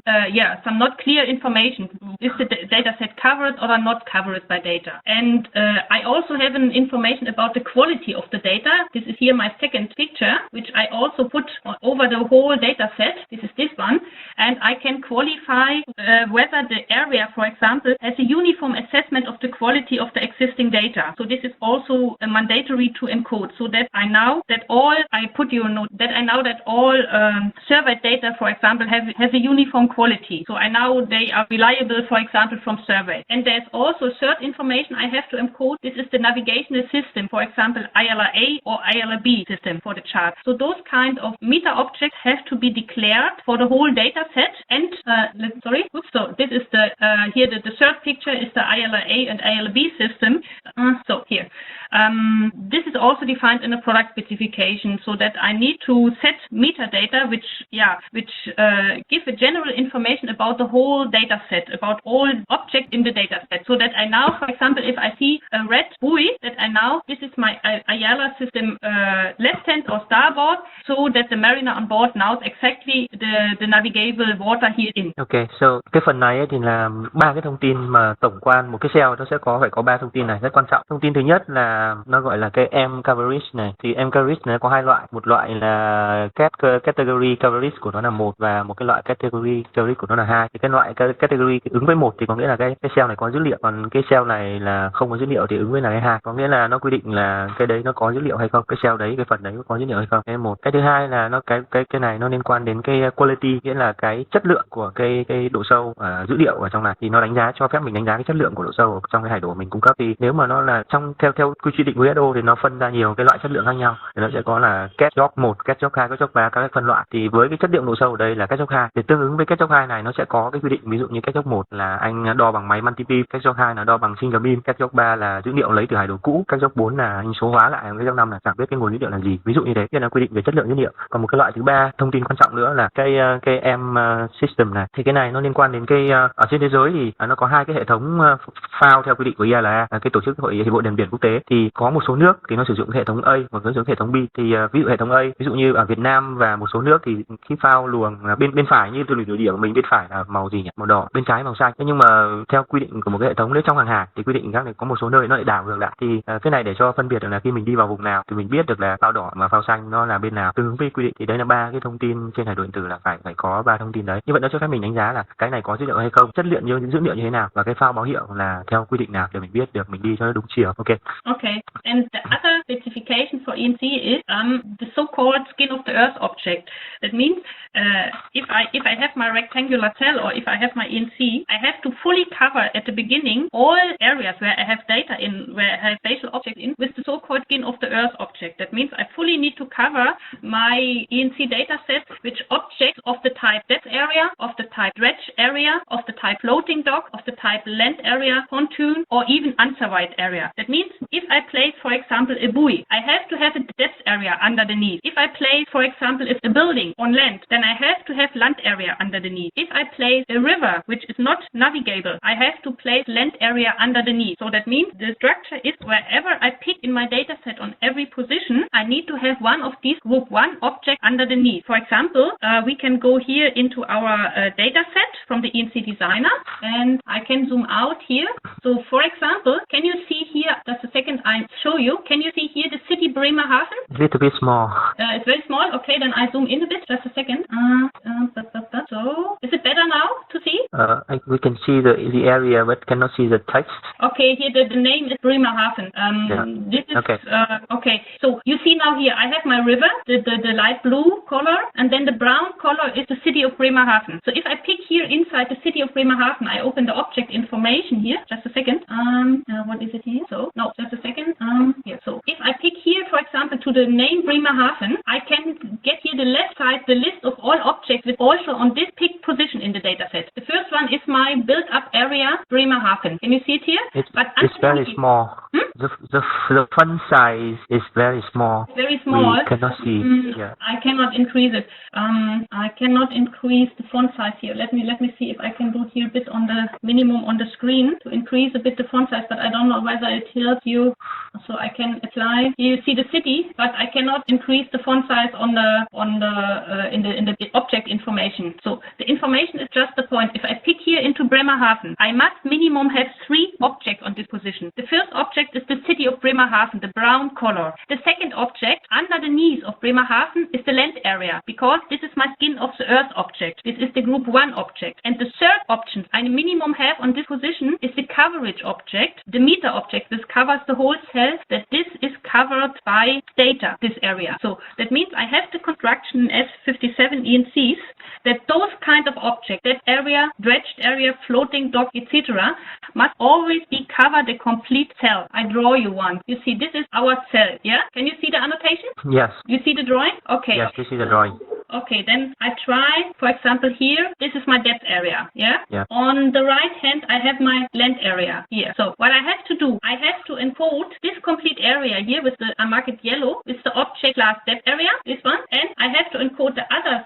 area here, I mark it red again, completely here around, I share the geometry, and this is my object class land area. So it is not allowed that I pick somewhere in the chart where I don't have any group 1 object, the so-called skin of the earth objects. These are the basic geographic information itself must be covered. When I now have my build-up area, my city of Bremerhaven or my city of, what is the city of Vietnam? It is Hanoi, Shanghai, yeah, Hanoi? Is it Hanoi? Hanoi, yeah, Hanoi. For example, if I encode Hanoi here, then I would encode it here. This is my Hanoi city, but underneath of Hanoi, I have the area object of the land area. This is because of the group 1 skin of the earth definition. All other objects like the Hanoi build-up area, for example, if I have here a lighthouse, this is my lighthouse, this is all called group 2 objects. So that means S57 defines that every cell must be covered by group 1 objects in the beginning. Whenever I pick somewhere on my chart, I must fit, or it must fit to one of these objects. If I have an area where I don't know, for example, the survey is not done properly or whatever, then I need to use the object class unsurveyed area. I minimum need to declare the mariner, this area is unsurveyed, I have no information. But it is not allowed, so to speak, to leave a hole in the data set, to do not encode anything. This is not allowed. Yeah. So that means whenever I have coverage of data with the object class coverage, category of coverage data, it must be totally covered by a set of geo objects of the type depth area, dredged area, etc. You know, the hull, it is a permanently moored ship, and the pontoon is a floating structure. This is also be considered group 1 object because when they started the S57 definition, the depth information below a pontoon, of course, is unknown or was not known. That's why it's group 1 object. It is not used for navigation. Have you an understanding what I mean with the group 1 object? It's a little bit group 1 object? It's a little bit complicated to me. But I just one question to ask that. Yeah. So in one cell, yeah, can we have different types of group 1? Exactly.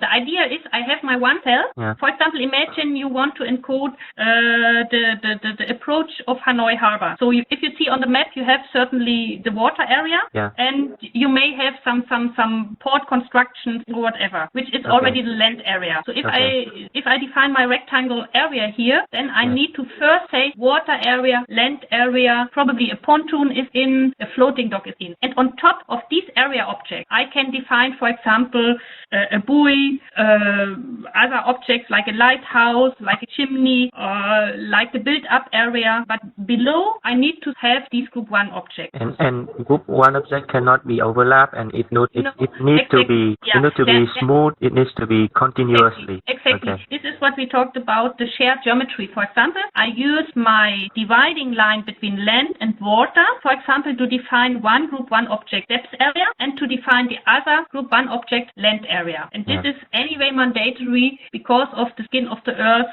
requirement for the product specification. Okay.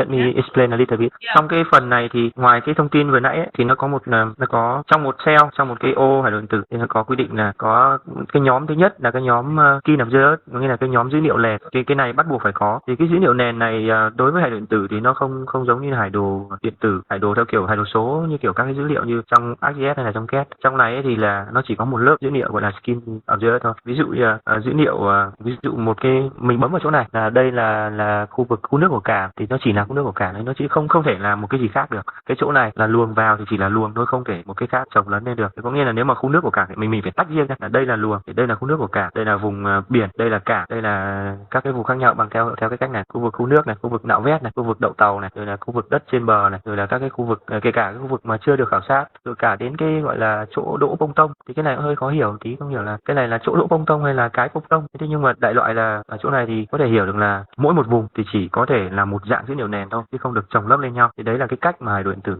để cho lý do tại sao để cho nó càng đơn giản, thì khi hiển thị trên tàu nó càng nhẹ và nhanh. Chứ nếu mà nhiều lớp dữ liệu quá lúc nó hiển thị lên không hết được và nó loạn hết cả lên. Thì đấy là cái phần liên quan đến cái group 1 là cái dữ liệu nền hay là gọi là skin observer. Okay. Can you see here now the screen? Okay. Can you look to the screen? You see the ENC designer? Yes, we can see the ENC designer. Yeah. Yeah. Okay. And here on the screen you see the group 1 objects covered over one cell. Here the yellow area on the bottom, this is the land area, the one group 1. I can show you the feature object land area. You see here, this is the land area. Cái này là then khu vực đất liền. Okay, land area. Then I have here the next depth area, which is an intertidal area. The green one. Now I have put the pattern on. Cái chỗ này là cái chỗ mà ảnh hưởng thủy triều. Then I have the next depth area, also group 1 object, which is the deep, the shallow water here. Okay. And then I have the next shallow water here with the 5-meter contour, and I have the next deeper water, etc., etc. But what you can see, the complete area is covered by group 1 object. For example, if I look here to my highlighted water area with the red pattern, I pick into the cell, I say, show me my feature object, and I can see on this pick position I have 2 feature objects. The coverage object covers my whole cell. I say once highlight. You see, now I have the red pattern over the whole cell because this cell is covered by data. And if I pick again here into the water area, I have a second object, which is my depth area. And if I say detail on the ENC designer, then I can see this is my depth area, and it is a group 1 object. Here group 1 is written. It's very small. But the point is my whole data set is covered by these group 1 objects. Okay. It sounds maybe a bit complicated now, but later on it isn't. You will get very fast familiar with this structure. So don't worry. This is very good example to explain.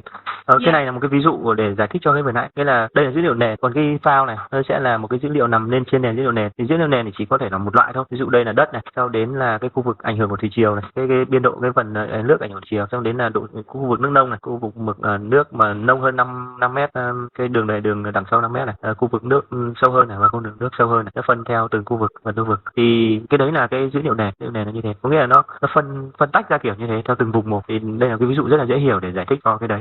Okay.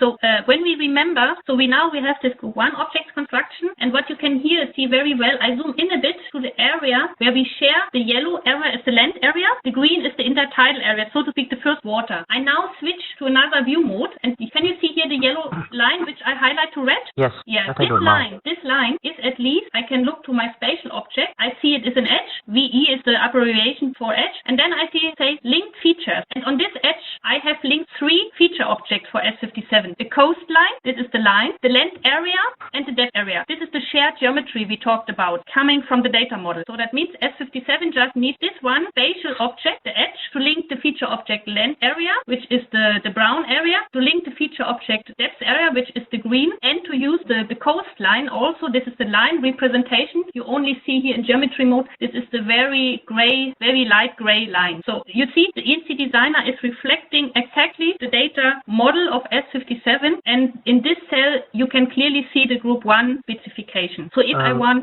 Okay. Liên quan đến cái câu hỏi vừa nãy mà giải thích đến cái chuyện là nó khác với cả AutoCAD với cả các thứ như nào ấy, thì cái này chị vừa có một cái ví dụ hướng dẫn là khi chị bấm vào cái đường này, thế xong là kích chuột phải, xong là chọn cái gọi là object link, thì nó sẽ liên kết đến 3 cái đối tượng khác nhau. Thế như vậy một đường này nó chia sẻ cái thông tin và dữ liệu cho 3 đối tượng. Một đối tượng là phần trên bờ, một đối tượng là phần dưới nước, và một đối tượng nó biểu diễn cái đường này. Như vậy là dữ liệu thì là theo quy định của S57, và dữ liệu đấy thì nó là một chain node. Nhưng mà cái dữ liệu đấy được sử dụng để hiển thị theo S52 thì nó lại kết nối với 3 đối tượng nữa. Nó hơi lòng ngoằng một tí, nhưng tóm lại là S57 S57 là cho cơ sở dữ liệu, còn khi hiển thị thì lại sử dụng S52. Và để mà làm cái việc đấy thì nó lại một cái đối tượng theo S57 này nó sẽ kết nối với ba đối tượng hiển thị. Ba đối tượng hiển thị đấy thì đấy là land này, cái phần đất liền là một đối tượng hiển thị, phần này phần nước nông này, phần ảnh hưởng thủy triều là một đối tượng nữa, và một cái phần mà nó biểu diễn cho cái đường bờ này là ba đối tượng hiển thị, nhưng mà chỉ có một cơ sở dữ liệu thôi, vậy liên kết với ba đối tượng hiển thị.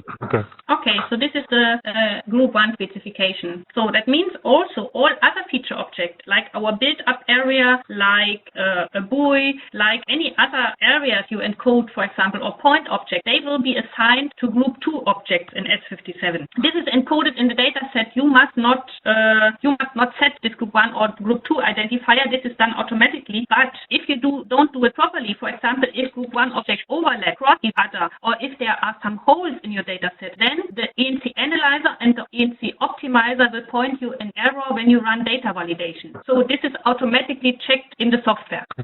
Okay, so this is one specification issue. The other one, I think we already talked in the introduction, that I put my ENCs to the data set with a certain naming. I don't want to repeat it, or is there something open?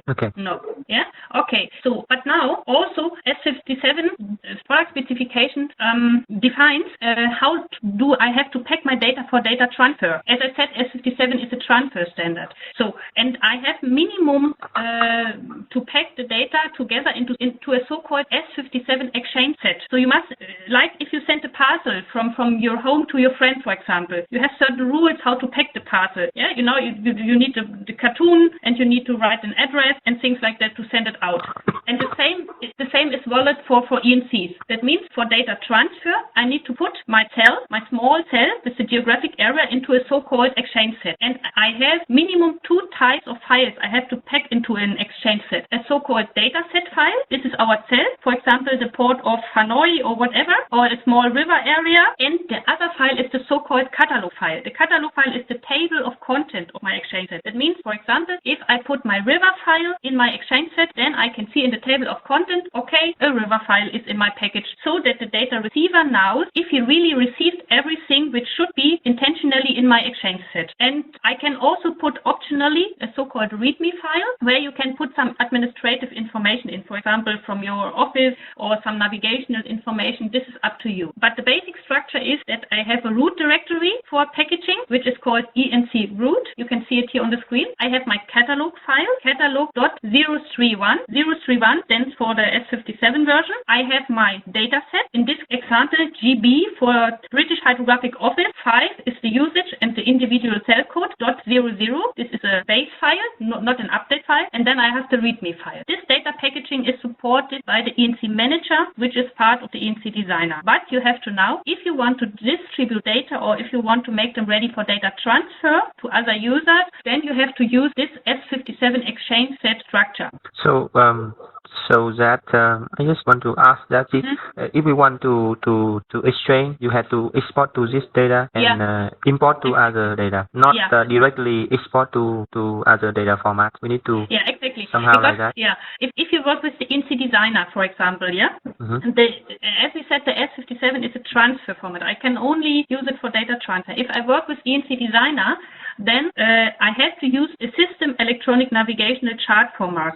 For ENC Designer, the SENC format, it is called, has the file extension 7CB. You can see it also if I open the ENC Designer here, and on the upper left area here, you see the file name, and the file extension physically is the system navigational chart. If I want to make it ready for transportation, then I need to export it once to S57. I can say here export, and then the data is converted into the 00 file format, and only then I can transport the data. So that means the software will support you in creating the 000 files, and the software will support you in creating the exchange set. So physically it looks like this.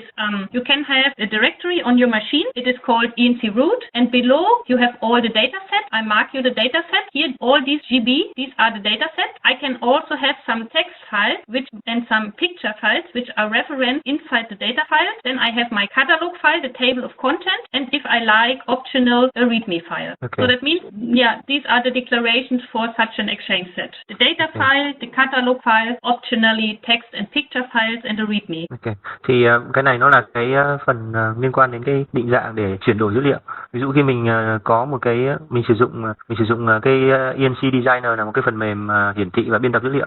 Nhưng bây giờ mình muốn chuyển đổi sang một cái phần mềm khác mà cũng sử dụng dữ liệu này, cũng sử dụng cơ sở dữ liệu này, thì mình phải chuyển về S57, thế xong rồi từ S57 mới chuyển sang cái khác. Thì khi mà chuyển về S57 ấy, thì cái định dạng mà để chuyển đổi ấy, thì nó có cấu trúc như này. Thì trong cái cấu trúc này thì các cái thông tin dữ liệu nó bao gồm những cái này. Cái catalog này thì là cái thông tin, trong cái này nó sẽ bao gồm có là nó giống như là một cái mục lục ấy, nó nói là trong cái cơ sở dữ liệu này gồm có những cái gì, danh mục các cái file và các cái dữ liệu có trong cái dữ liệu đấy. Cái readme này thì giống như phần mềm bình thường nó có readme, thông tin mô tả về cái dữ liệu đấy, giống như mình có phần mềm, mình sử dụng phần mềm nó có readme. Còn đây là về cơ sở dữ liệu. Thì cái này là file ENC này, theo chuẩn ENC này. Đây mỗi một cái này là một cell, đúng không? Mỗi cái này là một cell, mình biết rồi cái cách đặt tên. Còn kèm theo cái cell đấy thì nó có thêm thông tin nữa là các cái text file, là cái file text và cả file hình ảnh nữa. Thì đấy là một cái thư mục và một cái hải đồ điện tử mà xuất theo để mà xuất chuyển đổi ấy, thì chuyển về cái định dạng S57 thì nó bao gồm có cái nội dung như thế. Okay. So I show you here on the screen. Can you see my file manager, my Windows file manager? Yeah. Yeah. I try to make it. So for example, here you see two file entries. They have the same file name but different file extensions. Can you see this? I have. Okay. This was the cell we looked in the ENC Designer. The one has the file extensions .7cb. This is the working file for the ENC Designer. And the other one has... Actually, we can see, but it is really small. Yeah. So it is difficult. We can see, but it's difficult to differentiate exactly the name and the file extension or something else. So what I want to show you in the I remove it because it's too small, obviously. However, if I work with ENC Designer, my file extension is .7cb. It is the system electronic navigation chart. It is the proprietary data format for ENC Designer to write on the data, but S57 is a transfer data format. Then I need to export my data to the file extension .000, and then I can pack the data in the exchange set and send it out. And that's why I have in ENC Designer the function here export, which automatically converts from the system working format of ENC Designer into the transfer format. That means if I would use another data production system for ENCs, let me say the Carrot system from the Canadians, then they have their own proprietary data format, but for data exchange they export also to the 00 format to finally fit the representation of the S57 exchange set format and to put it into the exchange set structure. Cái này nó là như này, bởi vì như thấy có ngày xưa là thời gian trước đây là mình cũng có sử dụng ArcGIS, thời gian có đầu tư sử dụng ArcGIS, nhưng mà nghĩa là vẫn chưa sử dụng. Thì có thể trong tương lai thì khi mà dữ liệu nó nhiều hơn thì cũng có thể đầu tư thêm cái hệ thống Caris, làm cái hệ thống quản lý cơ sở dữ liệu, nghĩa là cũng giống như S7C này, thế nhưng mà nó còn mạnh hơn về cơ sở C, là nó có thể quản lý được cái cơ sở dữ liệu lớn hơn, còn S7C thì nhỏ hơn.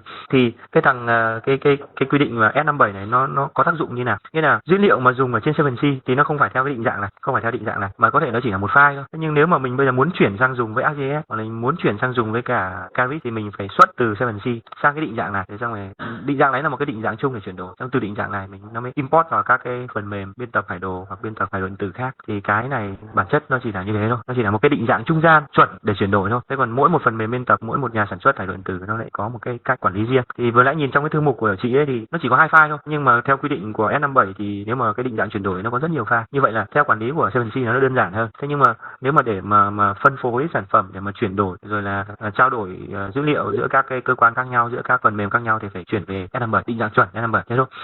Okay, so that means the 00 format is always the exchange format, the S57 format, and every system I use to display the data, the S57 data, is using the data format System Electronic Navigation Chart. That means we have the SENC format and the ENC format. That means it is always a conversion. For example, if I have my active system, I get my exchange set with the ENC root, the data files with the 00 file extension, and then it is converted via the loading process into the System Electronic Navigation Chart format. For example, if I have an active system from Transas Marine, or from JRC in Japan, then they all convert my S57 dataset, because it is only a transfer dataset, into a working format which is my system electronic navigational chart format. By the way, this conversion for ECDIS system is part of a type approval, because the ECDIS manufacturer must prove that the conversion from the transfer format S57 into the system electronic navigational chart format is without loss of data. The conversion routine must ensure that the dataset S57 produced by your agency is received without any loss in the navigational system, on the boat, of the river or whatever. Okay. Okay. So có một cái nữa là khi mà cái định dạng chuyển đổi ấy, nghĩa là sau khi mình sản xuất bằng 7C, sau đó mình xuất ra cái định dạng chuẩn là theo S57, thì cái định dạng S57 đấy có thể được sử dụng để xin lỗi, để đọc ở trên tàu bằng hệ thống edit. Thì các hệ thống edit phải đọc được cái dữ liệu đấy. Thì cái hệ thống edit nào được sử dụng thì phải đảm bảo, phải được chứng minh được là mình đọc cái dữ liệu S57 đấy mà nó không mất dữ liệu, nó giữ nguyên toàn bộ cái dữ liệu gốc. Okay. Okay, I did send you the information. Yeah. Okay. So these slides we just had explain the basics of the ENC product specification. You see, it is not that many, but there are some key points, so to speak, you have to fulfill to have an ENC data set applied, and these key points apply also for inland ENC. So this is here again the slide for the picture. So are there any questions, or is there anything you haven't understood at all? Cái phần này có cần thầy thêm câu hỏi thảo luận, nếu không thì thôi mình bỏ qua. So far we don't have any question. Thank you. Okay. So then we jump over this slide. Okay. With the next session, it is more or less the last session for today. We talk about the use of the object catalog, and we talk about how to use objects in the data set. It explains you how to encode objects for certain information. But let me check. I think we jumped over one session. Let me shortly check. I think we jumped over one information. So sorry. Before we go, we need. So this is the right. Sorry. So that means now we know the basic declarations of the productification. But before we talk about how to use all this information, we need to talk about the object catalog in S57. The object catalog is at least the information of the real world represented in the catalog structure. So that means my object buoy, for example, how is it defined as type of an S57 object? For this purpose, I use the IHO object catalog. So the object catalog is, so to speak, the data schema for S57. The primary function is to provide a means of describing real-world entities. So that means, for example, my anchorage area, my beacon, my buoy, how can I describe them by means of object attribute in order to store them later on in the data set? So as we talked later on, as we talked earlier, to describe the real world, I need the object model of S57, and here in the object catalog we talk about the feature part of the model, about the feature objects. So we have so-called feature object classes. They are defined in the object catalog. For example, we see here the picture of the red buoy, and S57 now defines that this is a type of the feature object class buoy lateral, and it further describes the buoy lateral by means of attributes and attribute values. We see the one attribute is, of course, it is a color red because it's a red buoy, and the attribute value is at least the red. So that means my real world entity is structured by a type. Of feature object with the feature object class buoy lateral with the attribute color. It can be a red, green, or whatever buoy, but in this case we have the red color. That's why red is my attribute value. It means each real world entity is always encoded by means of the feature object class, attribute, and attribute value. And these definitions are collected in the S57 object catalog. Cái này thì I'm sorry, please previous slightly. Thì trong cái gọi là object catalog thì nó quy định như một cái phương thức, cái cách mà hiển thị dữ liệu ở trong N57, cái cách mà mình bố trí, mình vào thông tin của dữ liệu trong N57. Thì trong N57 thì ví dụ một đối tượng thì nó sẽ được hiển thị là bao gồm có hai cái nhóm thông tin. Thứ nhất là nó sẽ được đưa vào một cái gọi là feature object class, và thứ hai là nó thêm cái attribute là thuộc tính và cái giá trị của thuộc tính. Thì ví ví dụ với một cái file luồng thì ở đây cái feature object class nó có tên là như thế này và ký hiệu như thế này. Thế còn cái mà thông tin về attribute là cái thuộc tính ấy, thuộc tính ví dụ thuộc tính là màu sắc thì đây là ký hiệu cho thuộc tính và giá trị của thuộc tính là màu đỏ và cái ký hiệu cho cái màu đỏ này là tương ứng với số 3. Thì như vậy đây là cái thông tin cần hiển thị và đây là cái cách mà cái cấu trúc mà thể hiện ở trong cái phần object catalog ở trong cái quy định về cấu tạo về cái kết cấu của dữ liệu ở trong S57 là như thế. Okay, so that means object catalog is talking about feature description of our real world entities, so to speak. And I always have this schema. Feature object class attributes. It can be of course more than one attribute, and for one attribute I can have certain attribute values. So, and there's always the same schema if I want to talk about these feature object classes. So that means each feature object I want to describe in my data set must be assigned to a feature object class, and the definition of the object class is done in the way that is really presenting the real world. Then I have a list of allowed attributes which further describe my real world, like our buoy. The attribute it is a red buoy. That means I have the attribute color and the value is the red. And if I look in my object class catalog, I always have the schema here written below. It is always the same. I have at first the object class name, then I have an abbreviation, I have a digit, a code number for storing in the data. You must not know it. And then I have attribute set A, B, C. Important is A.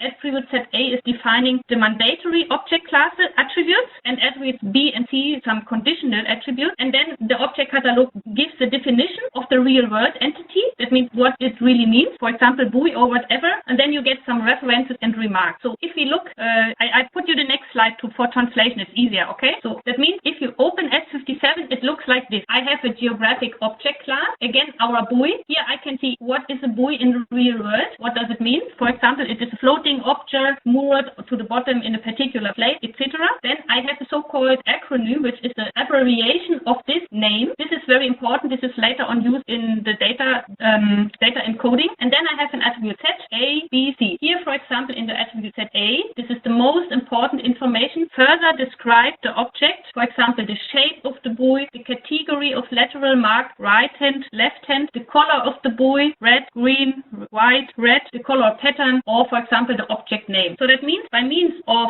the abbreviation, buoy lateral, and the attribute set A, I describe my real world by this schema. Okay. Have you an idea? Yes. I just have a question.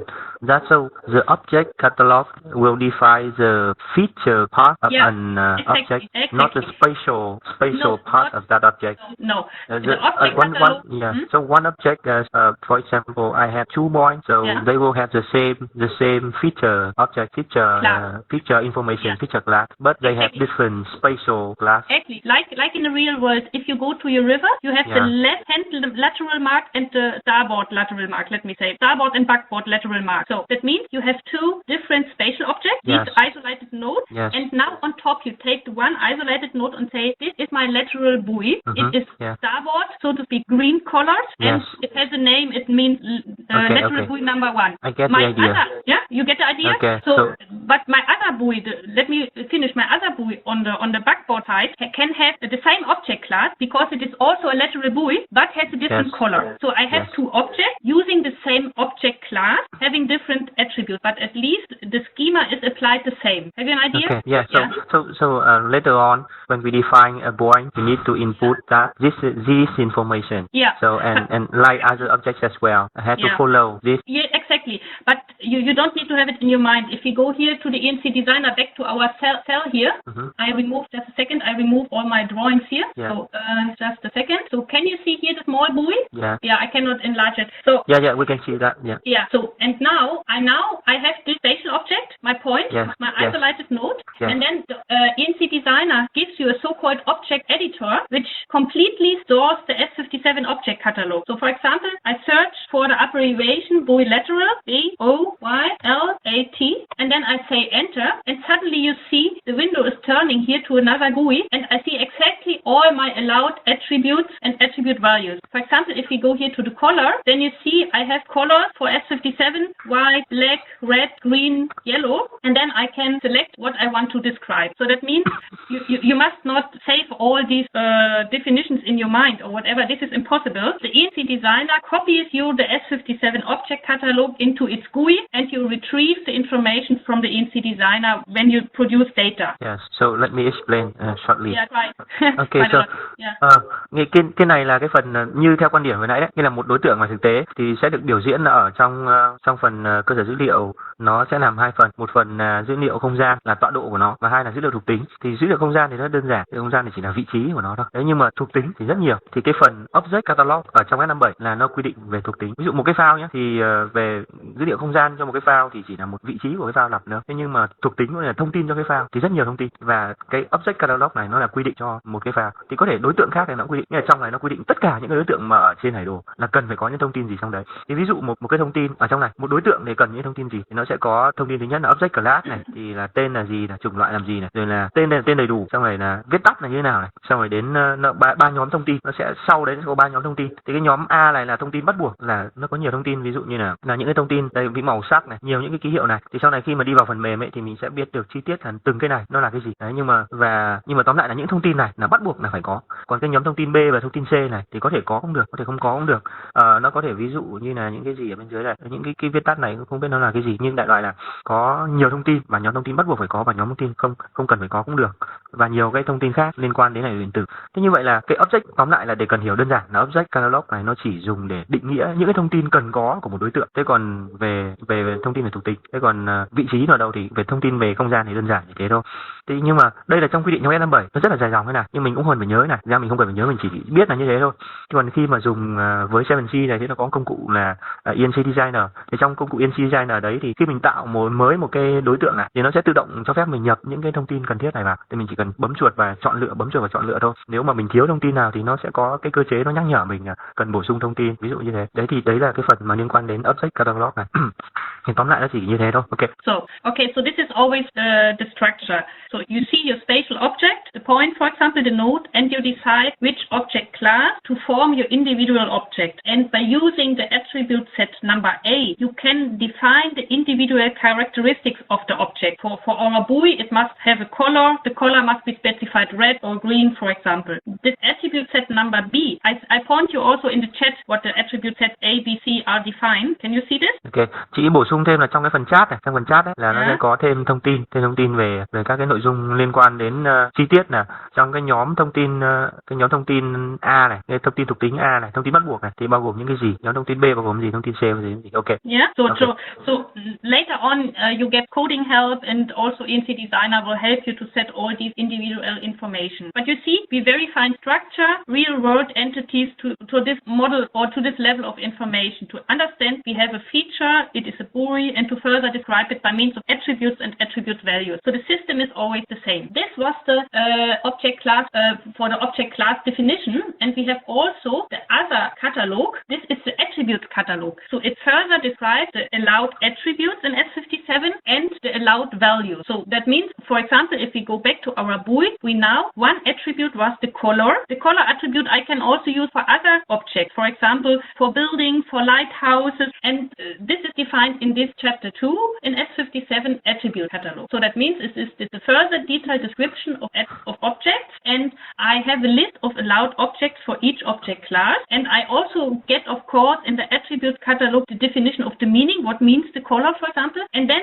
I have a certain schema of attribute type I can set. For example, an enumerated attribute type. If I have a buoy, I can only assign one buoy shape.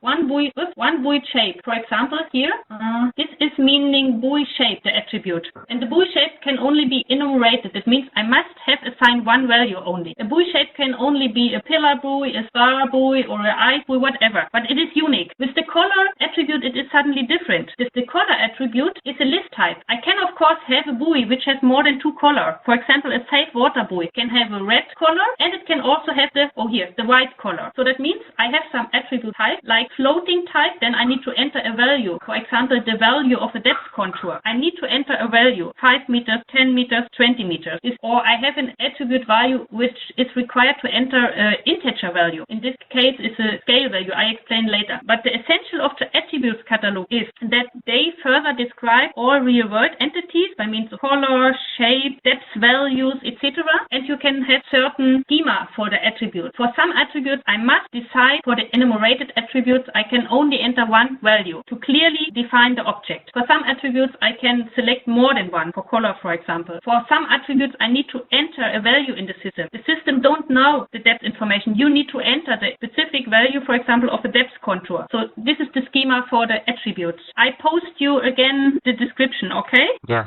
For the single, but also here, the ENC designer is mirroring, gives you a mirror of this data set. For example, if we go back here in the, just a second, I need to clean the annotations. Can you see here this object editor window? Not Anh really. có nhìn thấy cái cửa sổ object editor mở đúng không? Is it a bit? Yeah. We can see the window, but the lid's a bit blur. Okay. So basically, you see on top the lateral buoy again. This is my object class, and on the left side, I see all allowed or all defined attributes for the buoy. For example, buoy shape, category of lateral mark. It can only be starboard, port hand lateral mark. The color, black, white, yellow. Then the color pattern. It can be, for example, horizontally striped, vertically striped. So that means also for the attribute and the allowed value, I have a GUI in chart in ENC Designer, an editor, which gives you the allowed combinations of all these object classes and attributes and their values. That means if I want to say in ENC Designer, I want to do a lateral buoy, I only get the attributes which are allowed for a lateral buoy, and if I select a certain attribute, I only get the permitted values which are possible for this lateral buoy. Yes. So so it is later on in the data production not so difficult as it looks like for the moment. Yeah. To me one probably disadvantage of the whole system, or what I don't like in S57, that the abbreviation of the attribute is also the 6-character code, like for the object classes. So in the beginning, you see here the color. It is very difficult in the beginning to understand, is color an attribute or is it an object class? Of course, the meaning here is clear, but you have to be a bit carefully in the beginning, not mixing up attributes and object classes. Unfortunately, they use the same coding schema. Shall I go back for translation, or is it somehow clear? Just a small moment. Yeah, just a little bit. Một cái nói ngắn gọn thôi là trong cái này nó có cái trong S57 nó có một cái không hay là cái này là thông tin đầy đủ này, cái này là viết tắt này. Và nếu mà là màu sắc này, viết tắt cái thông tin gần như giống nhau. Cái này là một cái mà S57 không hay làm là chị vừa bảo đấy là không hay, nhưng tất nhiên mình làm mình sẽ quen. Thế còn những cái mà chị thao tác ở trên phần mềm ấy thì tóm lại là một vấn đề tóm lại là chị muốn nói là trong quy định S57 thì nó dài dòng như thế, nhưng mà vào S7G thì nó đơn giản hóa cho mình, mình chỉ bấm vào đấy và nó sẽ liệt kê sẵn những cái đối tượng thông tin cần trong một đối tượng, chứ mình không phải giờ S57 ra để xem cái này cần cái gì mà trong phần mềm nó liệt kê sẵn rồi mình kích vào đấy thôi. Và cái thông tin đối tượng này cần thông tin gì thì trong cái S7G nó đã thiết kế sẵn cho mình rồi, thì mình không phải là thiết kế đối tượng xong lại phải thiết kế thông tin cho đối tượng nữa. Và khi mà mình tạo ra một đối tượng ấy, thì nó như kiểu trong lập trình đối tượng ấy, nó encapsulate sẵn cho mình một đối tượng mẫu, nên mình phải thêm thông tin vào thôi, chứ mình không phải định nghĩa là đối tượng này cần các cái thuộc tính gì, cần các cái thông tin gì, không cần làm thế nữa. Thì cái này ý là như thế. Nhưng mà mình cần phải hiểu là bản chất vấn đề nó như thế. Okay, so we can make it with a small example. Can you see here the two buoys on the next slide? So we have a red and a green buoy. So for both buoys we have the definition of object class. We understand we have a lateral buoy for both, and now a speciality of S57 take care the top mark of a buoy. That means what I encode on top of the structure is it also an object class. This is the object class top mark. And for the red buoy I have a third object class, which is the light, the red light. So that means these three object classes apply to these buoys. And then I have the set of attributes. I have the category of lateral mark. I have the color, which can be red-green. I have the name, in this case number 25, number 128. I have the shape of the buoy, light characteristics, and top mark. So here you see the light, the descriptions for these two buoys. In the first picture, in the red one, you see it is a port hand lateral mark. This is the category of lateral mark. The attribute color is used with the attribute value red because it is a red lateral mark. The object name is number 128. This is the value I have to enter. The buoy shape is a pillar buoy. I have to enter and select from the list. And then I have a second object from the object class light, and you see it is a red light. This is the color again, and flash flashing is the light characteristic. So the same applies to the green buoy of this picture. I have the object class buoy and I have a starboard buoy because it is green. This is the category of lateral mark. The color is green. This is my color attribute. The name is 25. So to speak, 25 is the attribute value and the buoy shape is the pillar. So this is the shape of my buoy. And then I have a second object, which is the top mark on top. And the attribute here is the top mark shape. It is a coin up. And again, the color for the top mark is green. So this schema is so to speak applied from the object catalog to finally show these characteristics. Okay, so let me explain. This is very easy to explain. Yeah, I think it's good to understand. Yeah. Thì cái này là một cái ví dụ rất là trực quan để mà và tóm lại cái phần này. Thì cái phần này ví dụ một cái file này thì nó gồm có những thông tin này. Thì một cái file thì nó sẽ gồm có 3 cái object class, nên là 3 cái lớp đối tượng mà liên quan đến cái file đấy. Ví dụ nó là tên cái file đấy, nó là cái file biên luồng nhỉ. Thì cái file đấy là một cái loại, nó là boy class này.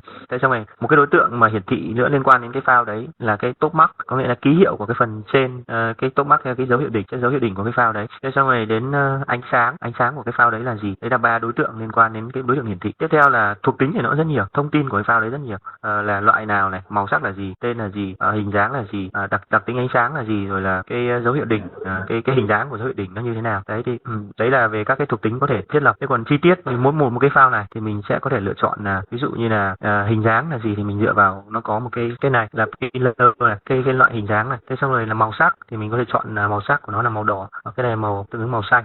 Thế còn nó có một số thông tin mình phải nhập vào, một số thông tin thì mình có thể lựa chọn danh sách có sẵn, một số thông tin thì khi biên tập ấy mình phải nhập vào, ví dụ như số hiệu này thì mình phải nhập vào, ví dụ cái file này số hiệu file là 128 thì mình nhập cái số hiệu vào. Thì tóm lại là đây là mô hình lý thuyết của một cái đối tượng. Thế còn đây là một cái ví dụ cụ thể là khi mà biên tập một cái đối tượng như cái file vào thì nó cần những cái thông tin gì và cách mà đưa vào thế nào. Thì về cơ bản này nó như thế. Okay, so I want to point you this slide. One last comment. If you look to the red buoy, yeah? So think about to the spatial information. The spatial is an isolated node in my dataset has a x, y coordinate. This is my spatial object. So my spatial object is here referencing to 2 feature objects. The one is the buoy itself, the base structure, and the second object is the light. So this is special. The light is not an attribute to the lateral buoy, to the main structure. It is a separate object. So that means here we have again the point we share geometry. We have one isolated node, so one geographic position on the world, so to speak, and we put 2 objects on top. The same applies here, of course, to the other buoy. I have also one geographic position using 2 objects, the lateral buoy and the top mark. The lateral buoy goes from the object class buoy let, the top mark goes from the object class top mark, and the light here for the red one goes here for the object class light. Okay, so sometimes you cannot describe a concrete structure or complex structure, for example, for a lighthouse or for buoy by just one object class. You need more than one object class to describe it. It ends up in more than one object. You get the point? So this is just an example. How about one spatial class is isolated node? It will connect to three object class. Exactly. One lateral buoy, 2 light, and 3 the top mark. It's okay? Not quite correct, because we have 2 objects. We have 2 different isolated nodes. The one is the red isolated node for the red buoy, and the second isolated node for the green buoy. They have, of course, different geographic positions. But on the geographic position for the red lateral buoy, you have my question is that can we add more object class to one isolated node? Exactly. This is exactly the essence, the most importance of the S57. You digitize in your chart one isolated node once, and then you apply the object class buoy and the object class light. You share the geometry for more than one feature. Okay. Let me explain.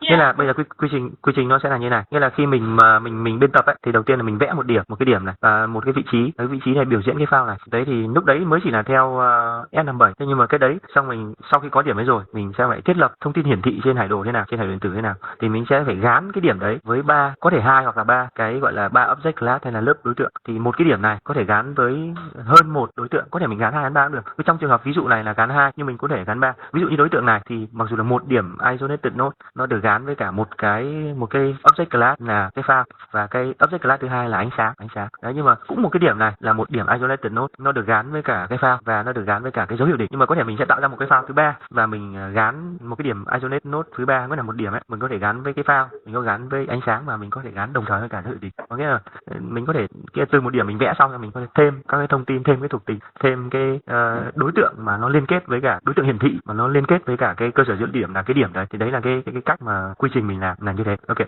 So if we put this all together, then it looks like this. We have in the real world our buoy swimming on the water, so to speak. Then we look in our object catalog in the schema we just talked about. We try to describe this with the shape, category, lateral marker, support hint, and the color. Here you see this is the link between reality, object catalog, and how it looks like finally on the screen. Yes. Yeah. So what S57, and also the object name, the 128. What S57 is also giving you, it is a so-called cross-reference between attributes and object classes. That means, for example, if I have the attribute shape of beacon, how can a beacon look like? Then I see for which kind of object this attribute is being used.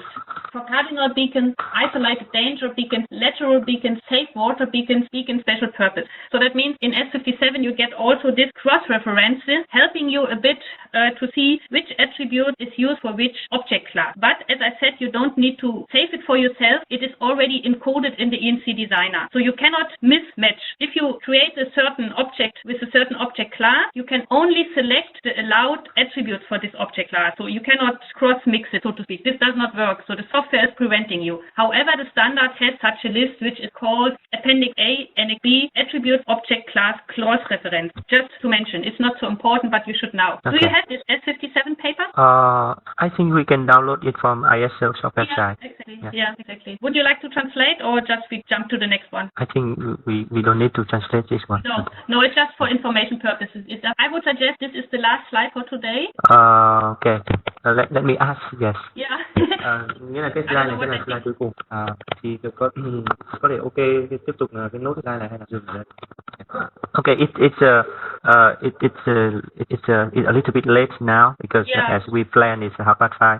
So should we stop now and we continue later? This is the last slide from this course session. I explain you this as a summary from today, and then we finish for today because it's quite a lot of information, I think. And then we continue tomorrow and talking about the data presentation a bit, because I think it makes no sense too late for you. And after 3 hours, it's enough stuff.